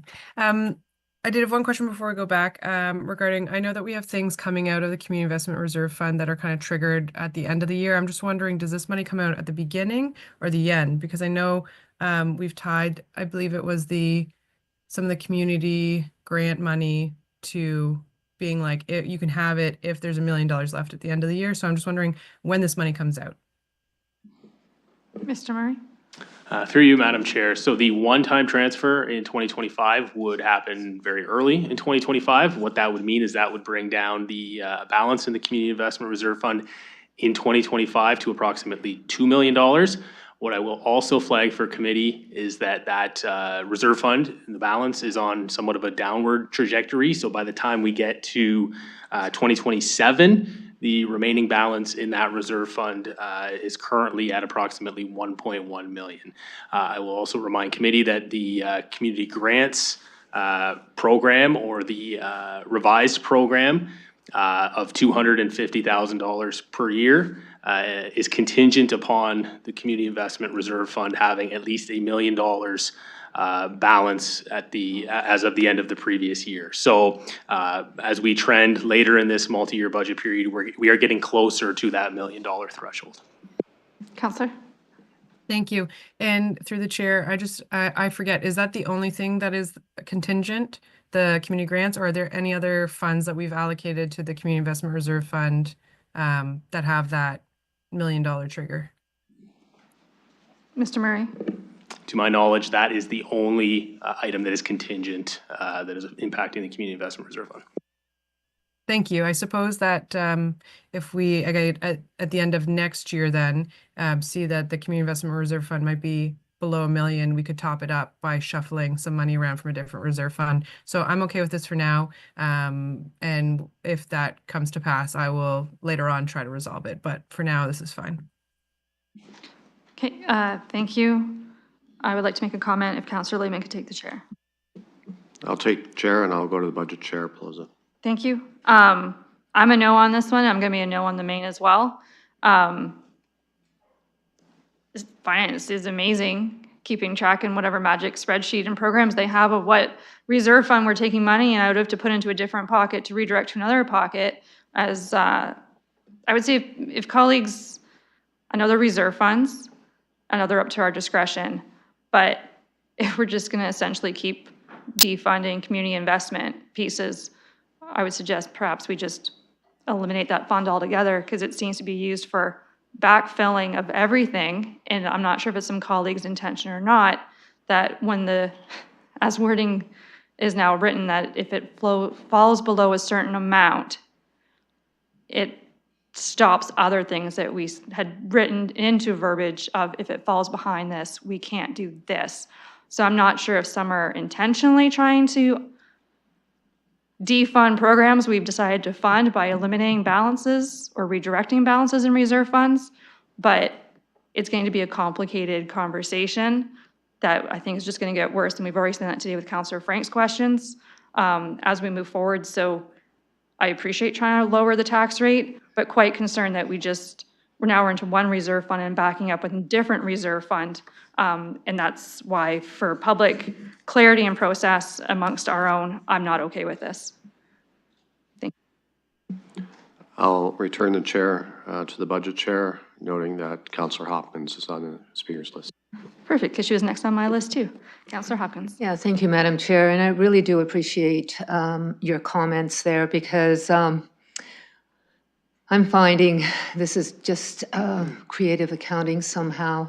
And I appreciate the councillor trying to reduce the tax levy. I appreciate the amendment from the deputy mayor.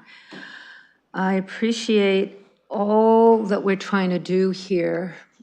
It boils down to, we've also made some decisions here through this budget process that have implicated this fund, the community fund. The Economic Development Fund was something that we didn't want to touch, and I can see the support there and the need, but I really don't think we know what we're doing as we're mixing and moving numbers, especially when I hear from staff that when we move these numbers around, there is a consequence to that, and I do not know what that is right now, and so I won't be supporting it. Thank you. I thought I saw a hand on this side of the room. Maybe not. Nobody online. No one to the left. No one to the right. Calling the question, and this is on the that Deputy Mayor Lewis had put forward.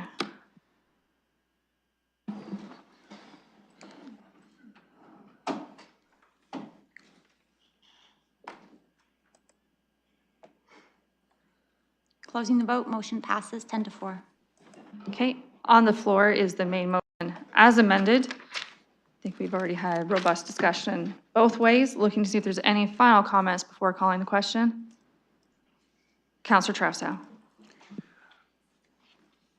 I don't want to prolong this discussion with another amendment, but I'm wondering if there might be any point in removing 2026 and 2027 in terms of making this a little clearer. If there's not a taste for that fight, I'll just vote no on the whole thing. But I'm just wondering, I'm just trying to get That would be an amendment by you. Would you like me to see if there's a seconder to what you just said? Chair, I would second that. So just, I'll hold a pause here as, I think the counselor was partly through with moving on with statements that, you can vote Sorry, Corinne. no on the whole thing. I'm not laughing at you. Or, I feel like you are. okay. Time out. Your mic's on, counselor. I know, but I just don't appreciate being laughed at.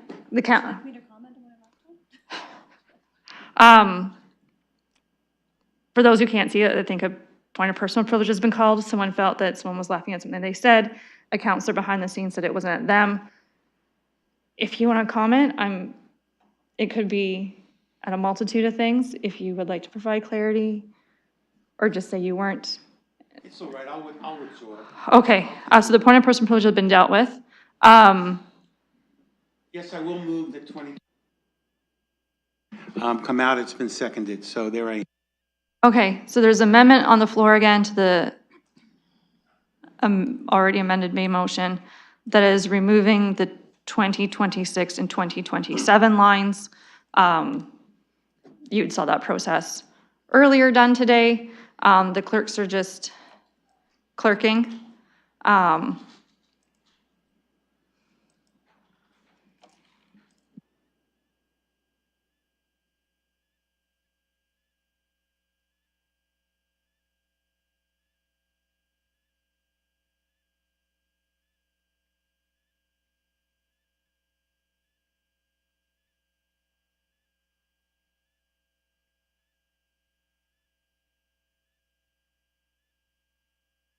If the mover and seconder would like to refresh, it should be, Could I just make a point of order? yep. For the chair's consideration. The intent of this motion specifically worded to reduce the annual contribution, which means when the annual contribution is reduced in 2025, staff have to have it carry forward and show in future years because that annual contribution is recognized in each and every year of the budget. So this would fundamentally change this to a one-time reduction down in 2025 and a tax increase in 2026, which I would ask the chair if she wants to assess whether that's contrary to the intent of the motion or not.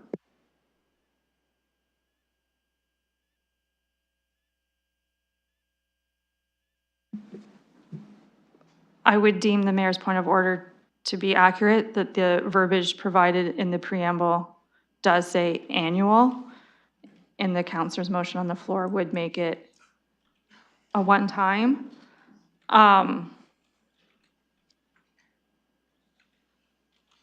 Yes. So, yes. I will say that you've seen the 10-4 vote, but a person could still move to defeat this, and if it is defeated, then put on the alternate motion, and what you're thinking would be the way forward.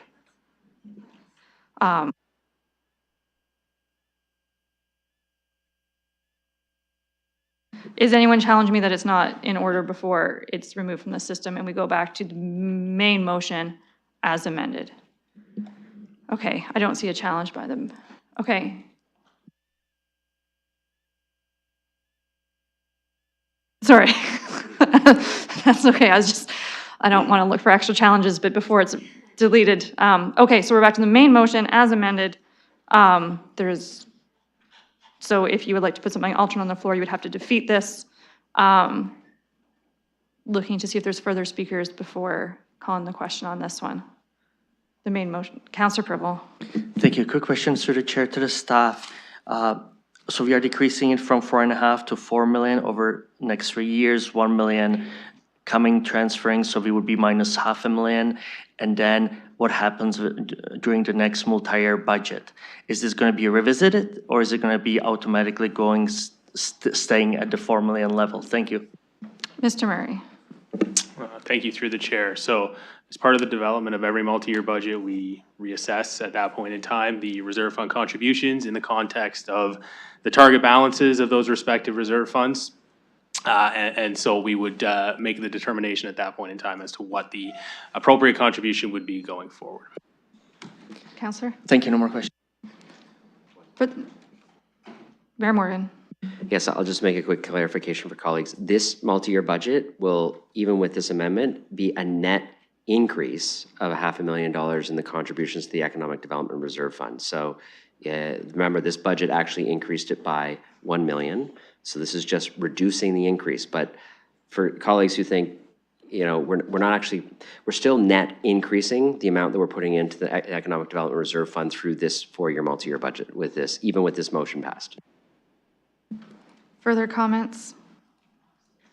Seeing none online, seeing none on chain. Chair, I do have. Councillor Ferreira.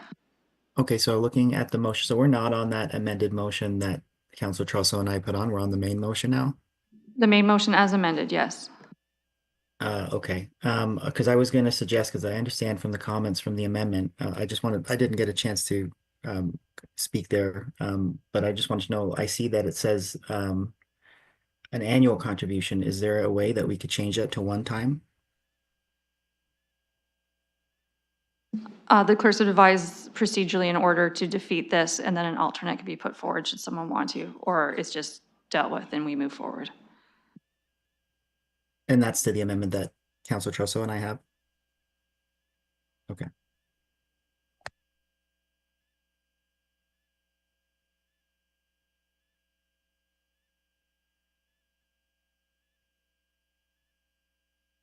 Okay. Any further questions or comments before we call the question? Okay, call on the question.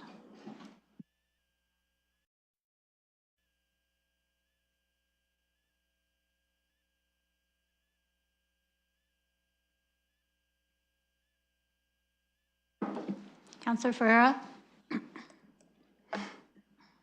Closing the vote, motion carries 11-3. Thank you. Councillor Stephen Hatson, there is another motion. This is you as a mover, Councillor Pribble, if you want to read it out.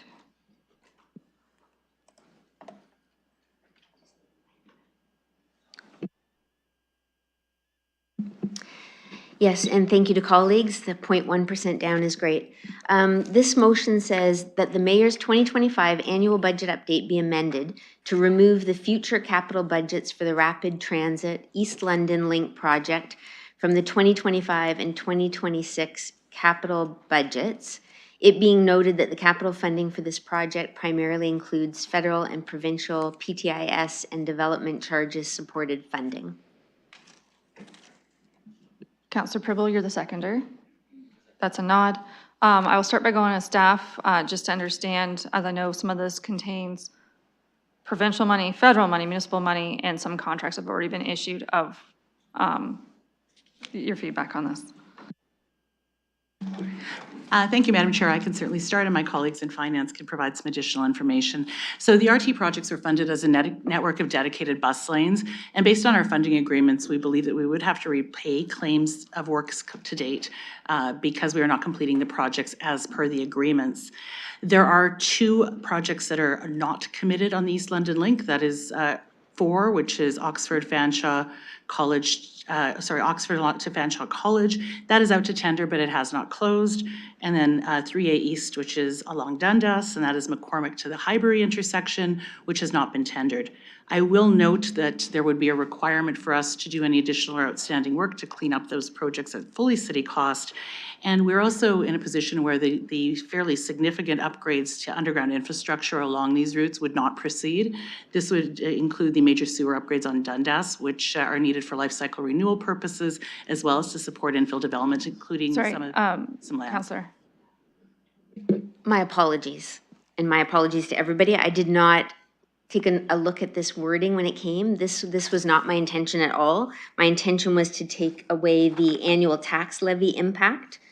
In business case P3, the East London Link were labor expenses, vehicle maintenance costs, energy costs, and line maintenance and platform costs. And that is on page 367 of the multi-year budget. So my apologies. So what's moved and seconded is, and this was the wording, is not your wording or intention. No.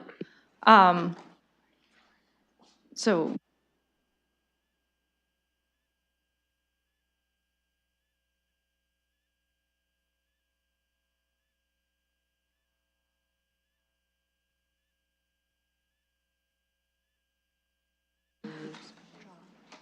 Okay. So to dispose of this item that's not the intended intent, you would have to ask for us to withdraw it. I would look to see if anyone has an objection with you withdrawing it, because it, Okay. or we vote May I no. speak to this? And I apologize for the interruption, but can I? Is this the The motion that's currently been moved. Is and this what you seconded. want us to vote on and stay? Because if debate starts, I'm gonna have to go through all the debate, we vote it down, and then we move into. I'm going to say yes, because I may just use this even though it wasn't my intention, okay? If I can just speak to it. So yes, as we're gonna proceed that this. We're going to proceed. Okay. When you're looking to speak, you did call a point of order that it wasn't to be what it is. So staff was in the middle of giving, so I will return to staff as, and just, I'll look to your seconder. You're still fine being the seconder? Okay, so I will return to Ms. Scher, who's in the middle of speaking, so please proceed. Thank you, Madam Chair. I'll try to be concise and just summarize where I was. So we do have commitments with respect to the funding agreements, and we believe that those commitments under the agreements would require repayment of amounts claimed to date. The other piece that is of concern for us is we would not be providing an operational system. We would not have contiguous sections between the work that's currently tendered without particularly the Dundas project proceeding. And these projects are upgrading major underground infrastructure, much of which is quite old, and much of which requires upgrades to support infill projects along these corridors. So proposals for development along these corridors would likely not be able to proceed unless we independently proceed with sewer upgrades, particularly along Dundas. So my advice would be that we only have 2 projects left. One is currently out to tender, the other one is next year, and this work is needed as per our agreements with the province and feds and the growth of our city. Okay, and I believe finance had indicated, nope, okay. Councillor Stevenson. Thank you, colleagues, and I appreciate your patience on this one. I'm bringing forward a piece of the East London Bus Rapid Transit in order to have the discussion around the financing. So I gave everybody a copy of the debt table that's in the 2025 budget update. And in it, you can see that in the bottom section, the total tax-supported debt in 2024 is $121,828,000. By the time we pass this to the next council, it is projected to be $395,395,000. And by 2023, it's $800,879,000.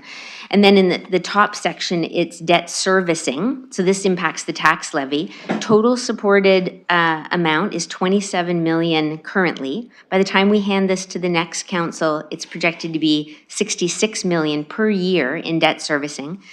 And at the end of 2033, it's projected to be $144 million per year in debt servicing. So going from 27 million to 144 million per year. And we know that 8 million is 1%. So in our multi-year budget, we approved a bunch of capital projects with very large expenses. 205 million was the training center, 247 Sorry, million. Councillor, specifically to the East London BRT. Okay, sorry. So 247 million for the bus rapid transit. And that was going to be debt financing that we are taking on, and we just never talked about it. But I feel the accountant in me, seeing this table, has to bring up to this council to debate and be sure. I just need awareness around the impact of taking on this level of debt and what it's going to do to future budgets. And so I was using this motion. I've been voting against the bus rapid transit since I was elected, but we haven't actually debated it. So as much as I would like to do what I intended, which was discuss taking out the operating expenses for the bus rapid transit rather than the capital, I wasn't sure that there was actually the will of council to do that. So I don't want to spend a lot of staff's time creating a whole nother motion when really my intention was to bring awareness to this council, the debt and the debt impact on future budgets from this bus rapid transit debt. So we are talking about, even in 2026, there's an additional $15 million, an additional $16 million a year in debt servicing. So I'm just going to introduce it that way, whether we're talking about capital or operating on the bus rapid transit. My bigger point was around what I distributed in terms of the impacts on future council, and I don't want it to land on them and have them say, this council didn't even discuss it. So that's what I'm putting forward. Okay, so Counselor, just, yeah. So your comments seem to be more around debt financing versus the actual project itself that states capital, and you had mentioned operational in your general comments.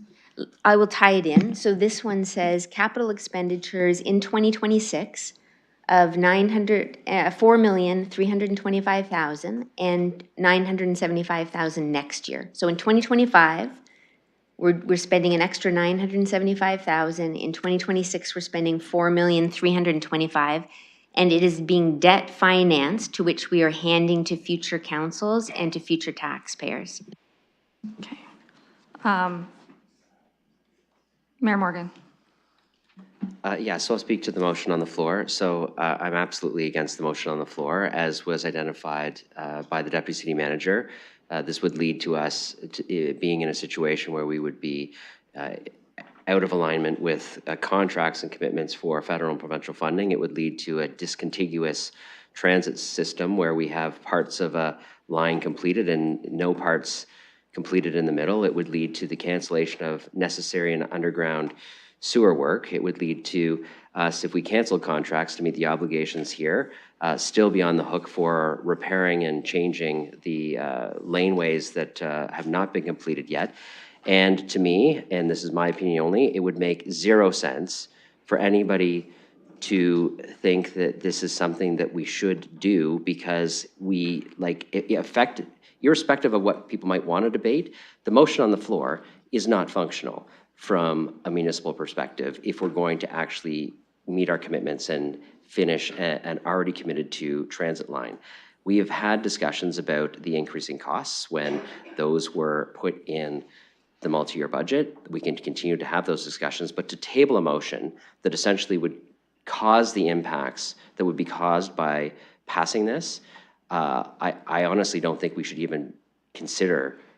Well, councilors can debate if they want. I won't be saying anything else. I'll be voting this down. Thank you. And as the mayor said, you're always welcome not to speak to and just vote it down if you're, for expediency of time. I have Councillor Frank online, and then I'll recognize Deputy Mayor Lewis if people still want to speak. Yes, I'll be voting against this, and if the desire was to make us aware of this spending, I'd encourage an email next time. Thank you. Okay, Deputy Mayor Lewis. Yes, so I will likewise be voting against it for the reasons that the mayor outlined. I will say, I do appreciate the concern about the forecasted levels of debt we're carrying. But I think that that's also reflective of some major capital works that we're undertaking that the city hasn't undertaken in quite a number of years, and so in many ways we're behind on those. I will say, though, that if the annual debt servicing costs and the forecasted debt levels are of a concern, I would suggest that an appropriate place to move that discussion to would be a future meeting of the Infrastructure and Corporate Services Committee, where perhaps a review of the surplus policy might consider the merit of increasing the surplus allocation to debt financing from a 50% level to perhaps a 60% level from the annual surpluses, and that may be a better way of chipping away at that forecast debt in the future. So I will be voting against that, but should a motion come forward on surplus allocation and debt financing, I would be very interested in having that discussion. Which isn't a discussion for today, just to be clear before someone starts crafting something. Councillor Ferreira. Thanks, Chair. Yeah, I will be voting against this too. I didn't see the table that was distributed, and I just got the email minutes ago, right before we are right into when we went into break. So Councillor Ferreira, just please keep your comments to not when you saw it, but what's on the table, please. Yeah, well, we just need more information on stuff like this. I did hear the mover said that this wasn't the intent of her motion. So with the comments that I heard from the mayor and other councillors, I would not be supporting this either. Okay. Further speakers online, I have none. Further in chambers, I'm not seeing any. Calling the question.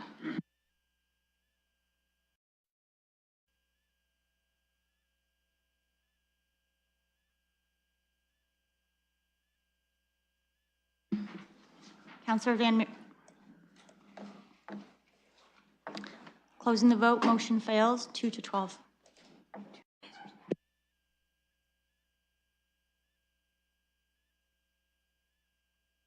I have a motion to reconsider. Someone misvoted. Okay, so reconsideration's been moved by the mayor, seconded by Councillor Hopkins. We're just gonna have to reopen that. Someone misvoted. Oh, sorry, first it's the motion to reconsider, and then it's gonna be the motion again. So first is the motion to reconsider. Simple majority.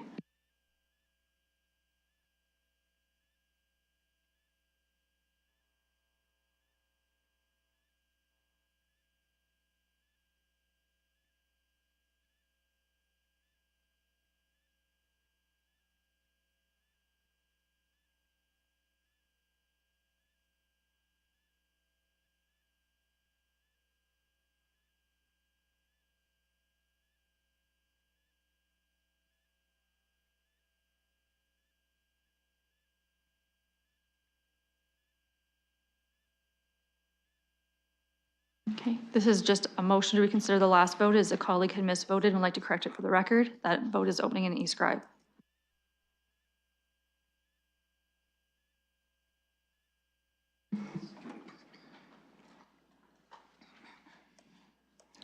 Closing the vote, motion carries 14 to 0.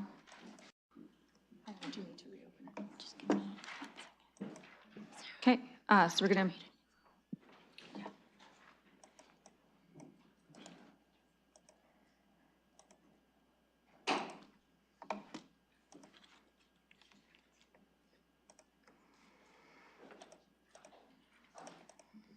Okay, so that vote is reopening as we're reconsidering it because someone missed. You'll have to cast your vote again.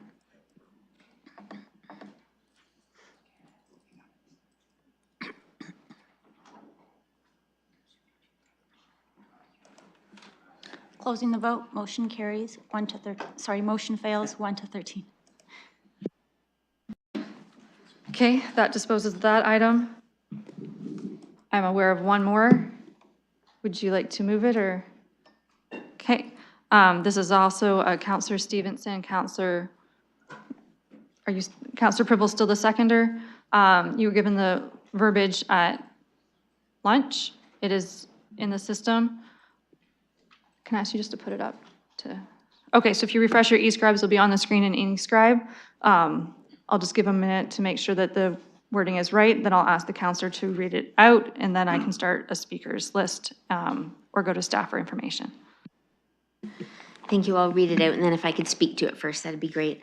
That the mayor's 2025 annual budget update be amended to include a drawdown from the unfunded liability reserve fund, notwithstanding the council-approved bylaw that directs the fund to provide for employee benefits payable, excluding WSIB claims in excess of $250,000, landfill closure and post-closure liabilities, and other liabilities for which there is no identified source of financing, as reported in the annual consolidated financial statements. In order to reduce the property tax levy in 2025, it being noted that the unfunded liability reserve fund has a minimum target balance of $266.3 million, and its 2025 uncommitted balance is approximately $175.0 million, and it's a 2025 tax levy reduction of $16,255,000. Okay, I'll start my speakers list with Councillor Stevenson. Thank you, colleagues. I wanted to bring this motion forward in an effort to reduce the tax levy. So this $16,255,000 would result in a 2% decrease, reducing it down from 7.3 to 5.3. And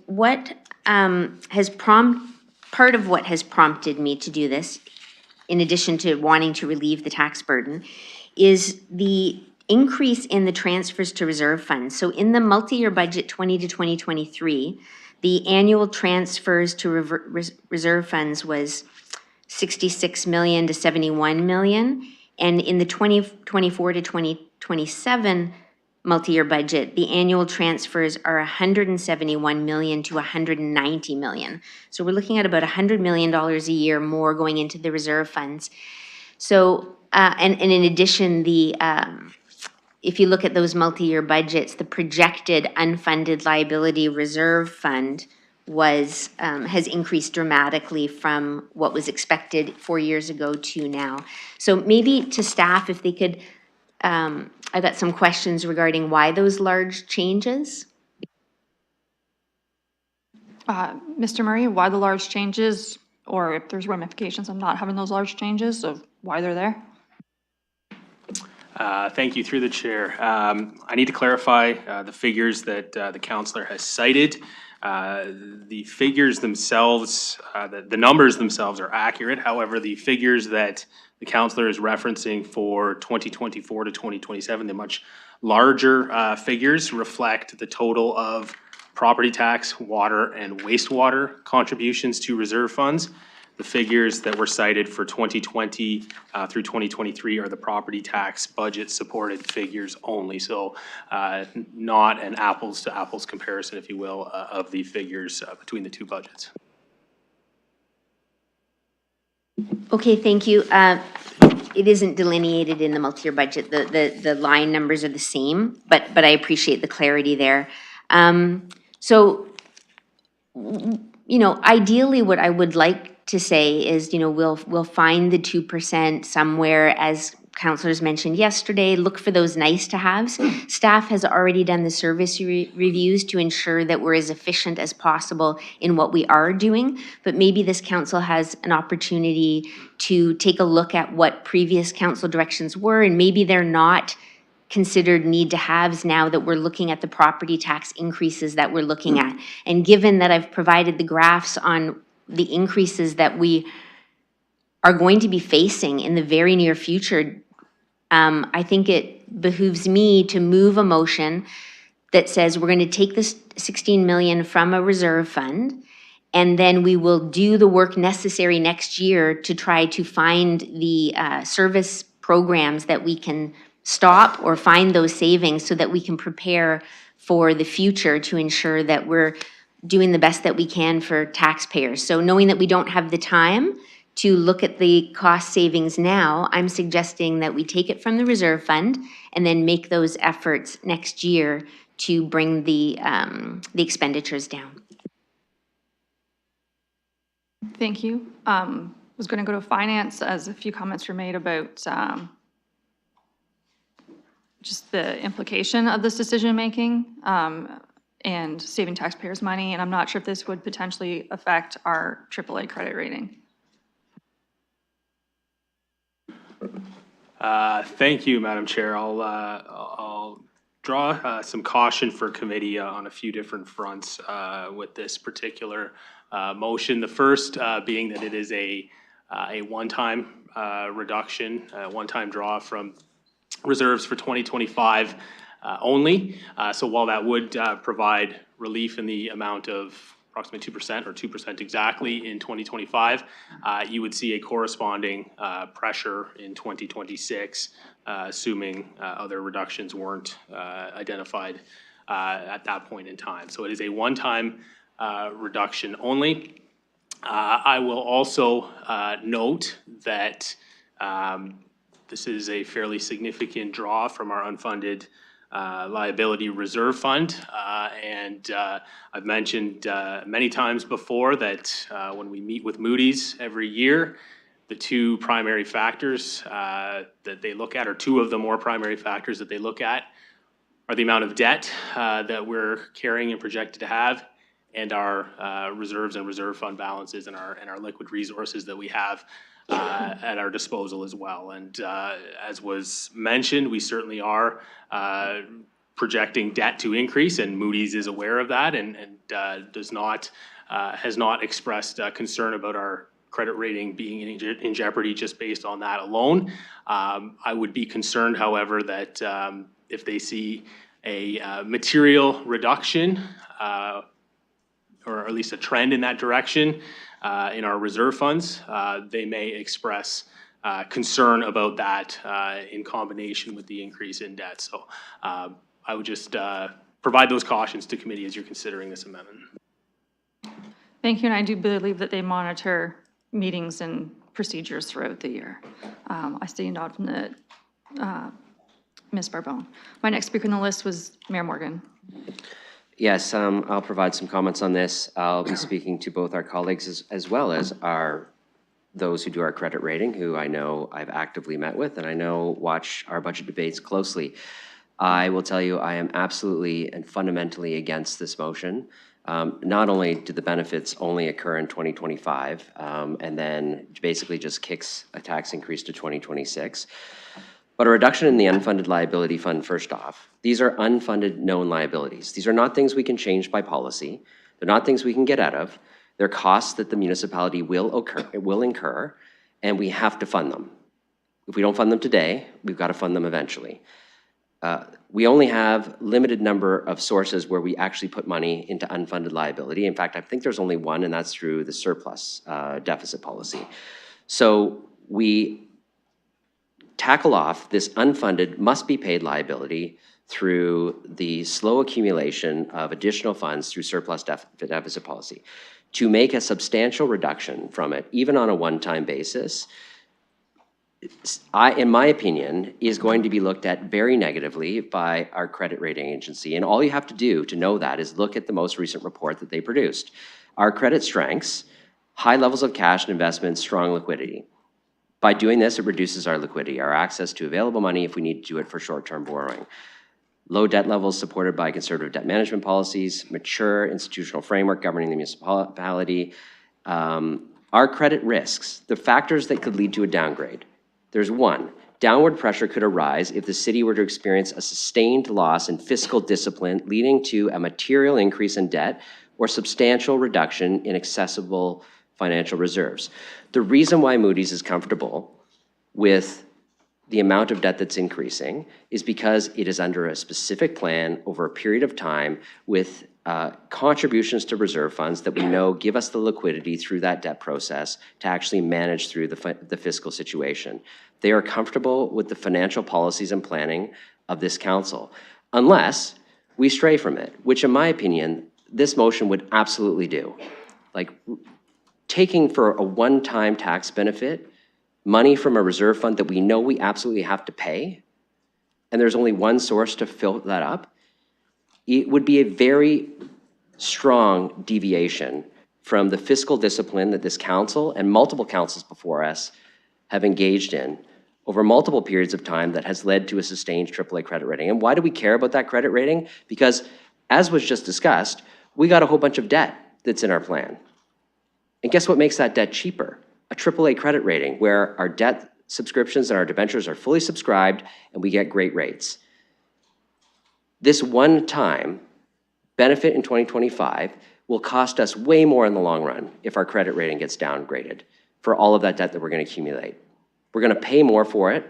We're probably going to have less competitors for that municipal debt because of the rating downgrade, and it will put us in a worse fiscal situation. Of all of the things that we could debate in the budget process, this is probably the last one that we should consider because we cannot stray from strong fiscal management policies that councils before us have set the stage on. Multiple treasurers, multiple deputy city managers have helped us steward through a strong process of ensuring that we manage significant debt when we have it with robust reserve fund contributions that give us liquidity, which is exceptionally important through challenges like the COVID-19 pandemic. Guess what? London did not have a credit rating downgrade through that because we had reserve funds that gave us liquidity to be able to manage a temporary situation, and reducing reserve funds substantially like this on a one-time basis for a one-time benefit in a one-time tax year is not a responsible decision, is not a fiscally responsible decision in my opinion. So I will absolutely oppose this, and I encourage every councillor, even the movers and seconders to oppose this and show our credit rating agency that we will not even go down this path. Thank you. Councillor Frere is next on the speakers list. Well, I think the risks in the last comments were pretty highlighted pretty strongly there. I'm a no on this one as well. And I hear from staff, the figures that produce the motion don't align with staff figures. This is going to hurt our credit rating. This moves pressures to following years. So to keep it concise, I agree with the previous comments and I will not be supporting this. Thank you. Councillor Pribble. Thank you, and I do agree with the comments that Mayor said. The only thing is there would have to be a really commitment from the council and the senior leadership team that we will find within the 12 months the $16 million plus. So I completely agree with that. The question would be, are we committed to deliver that result? But through the chair, I do have a question, and I'm sorry, I didn't do this in advance, but in the last multi-year budget, if I look when it was set 19 to 2023, there were certain amounts, 82, 83, 85, 87, 88, and then within first update, didn't the figures... Sorry, Councillor, you're back into 2019 MYB at this point.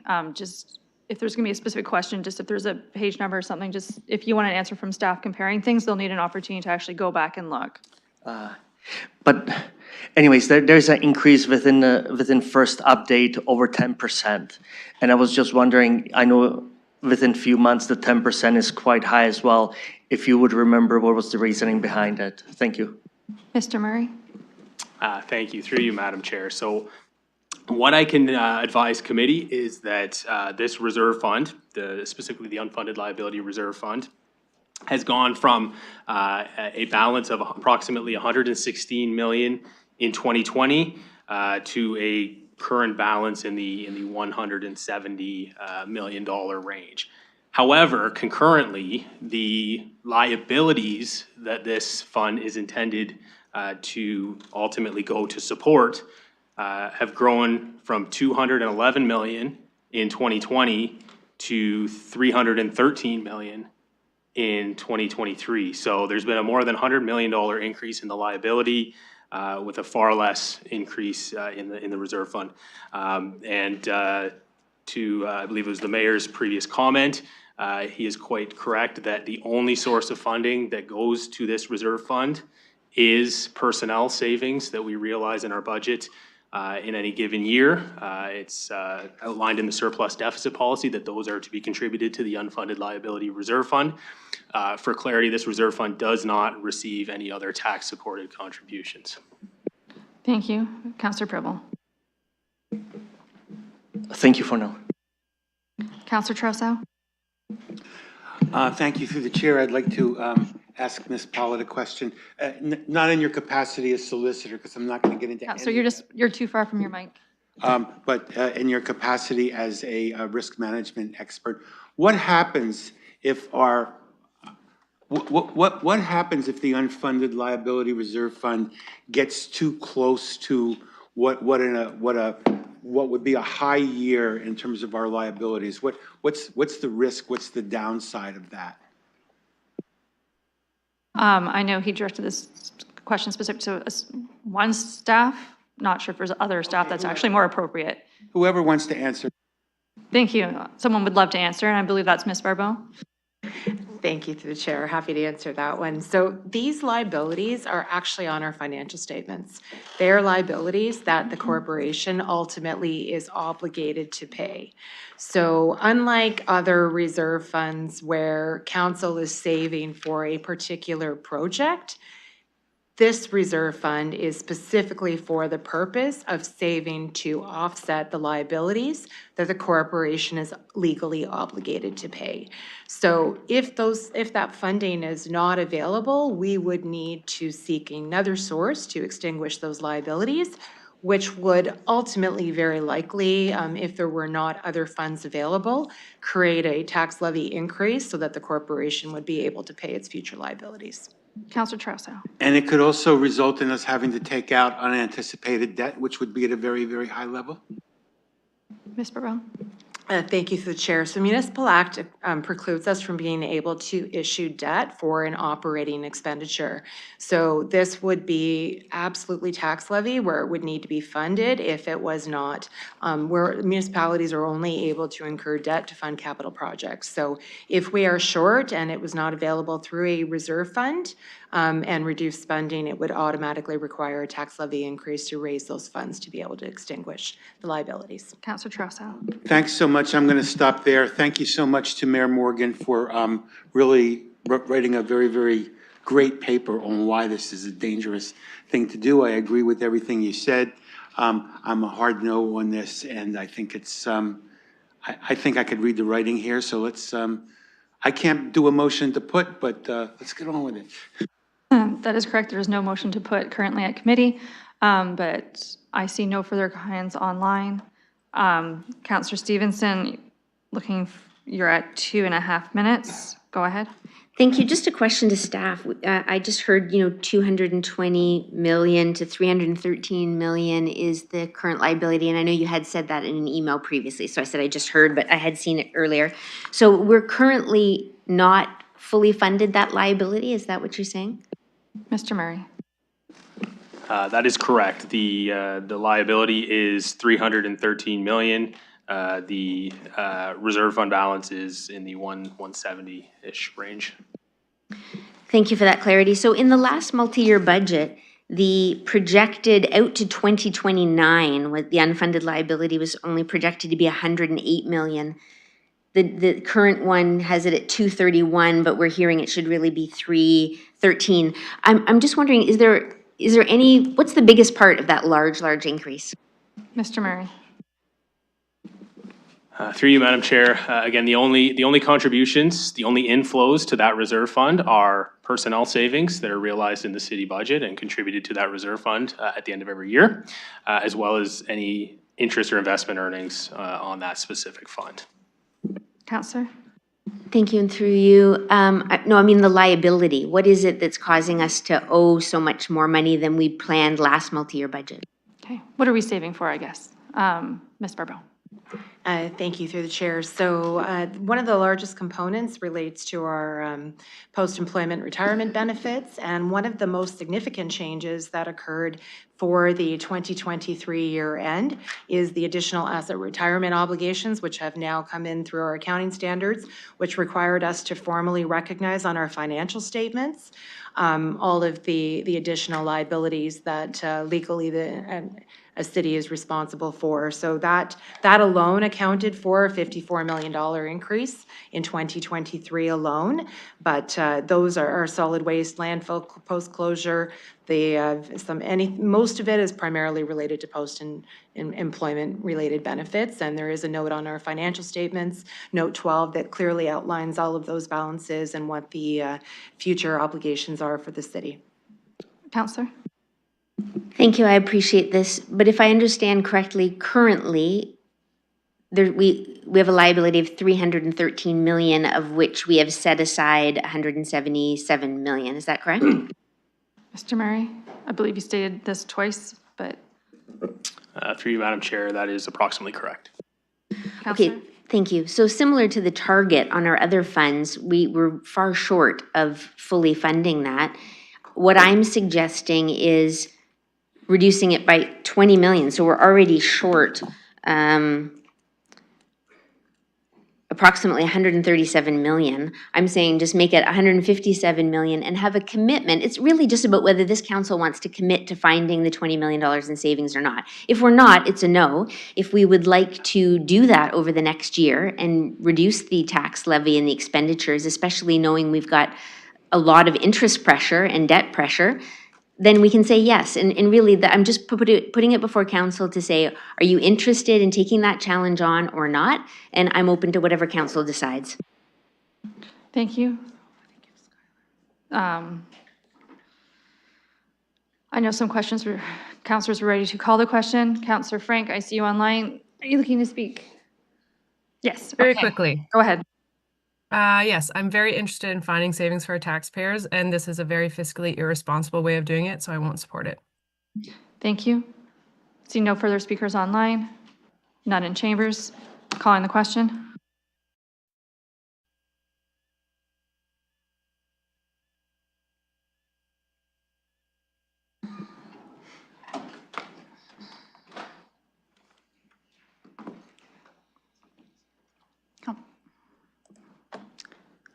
Closing the vote, motion fails, 1 to 13. Colleagues, that's all I'm aware of at the moment of motions that were made aware of to the clerk. We have no, is this you with a motion, Deputy Mayor Lewis, besides? It is, Madam Chair. I'd like to move a motion to adjourn. I'm not quite there. We have no confidential motions, anything in closed session. That'd be a motion to adjourn. Moved by Deputy Mayor Lewis, seconded by Councillor Hopkins. This is going to be a vote in e-scribe.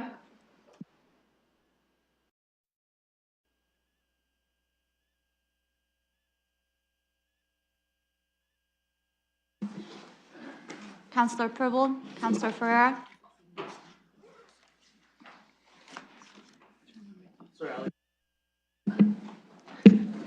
I vote yes.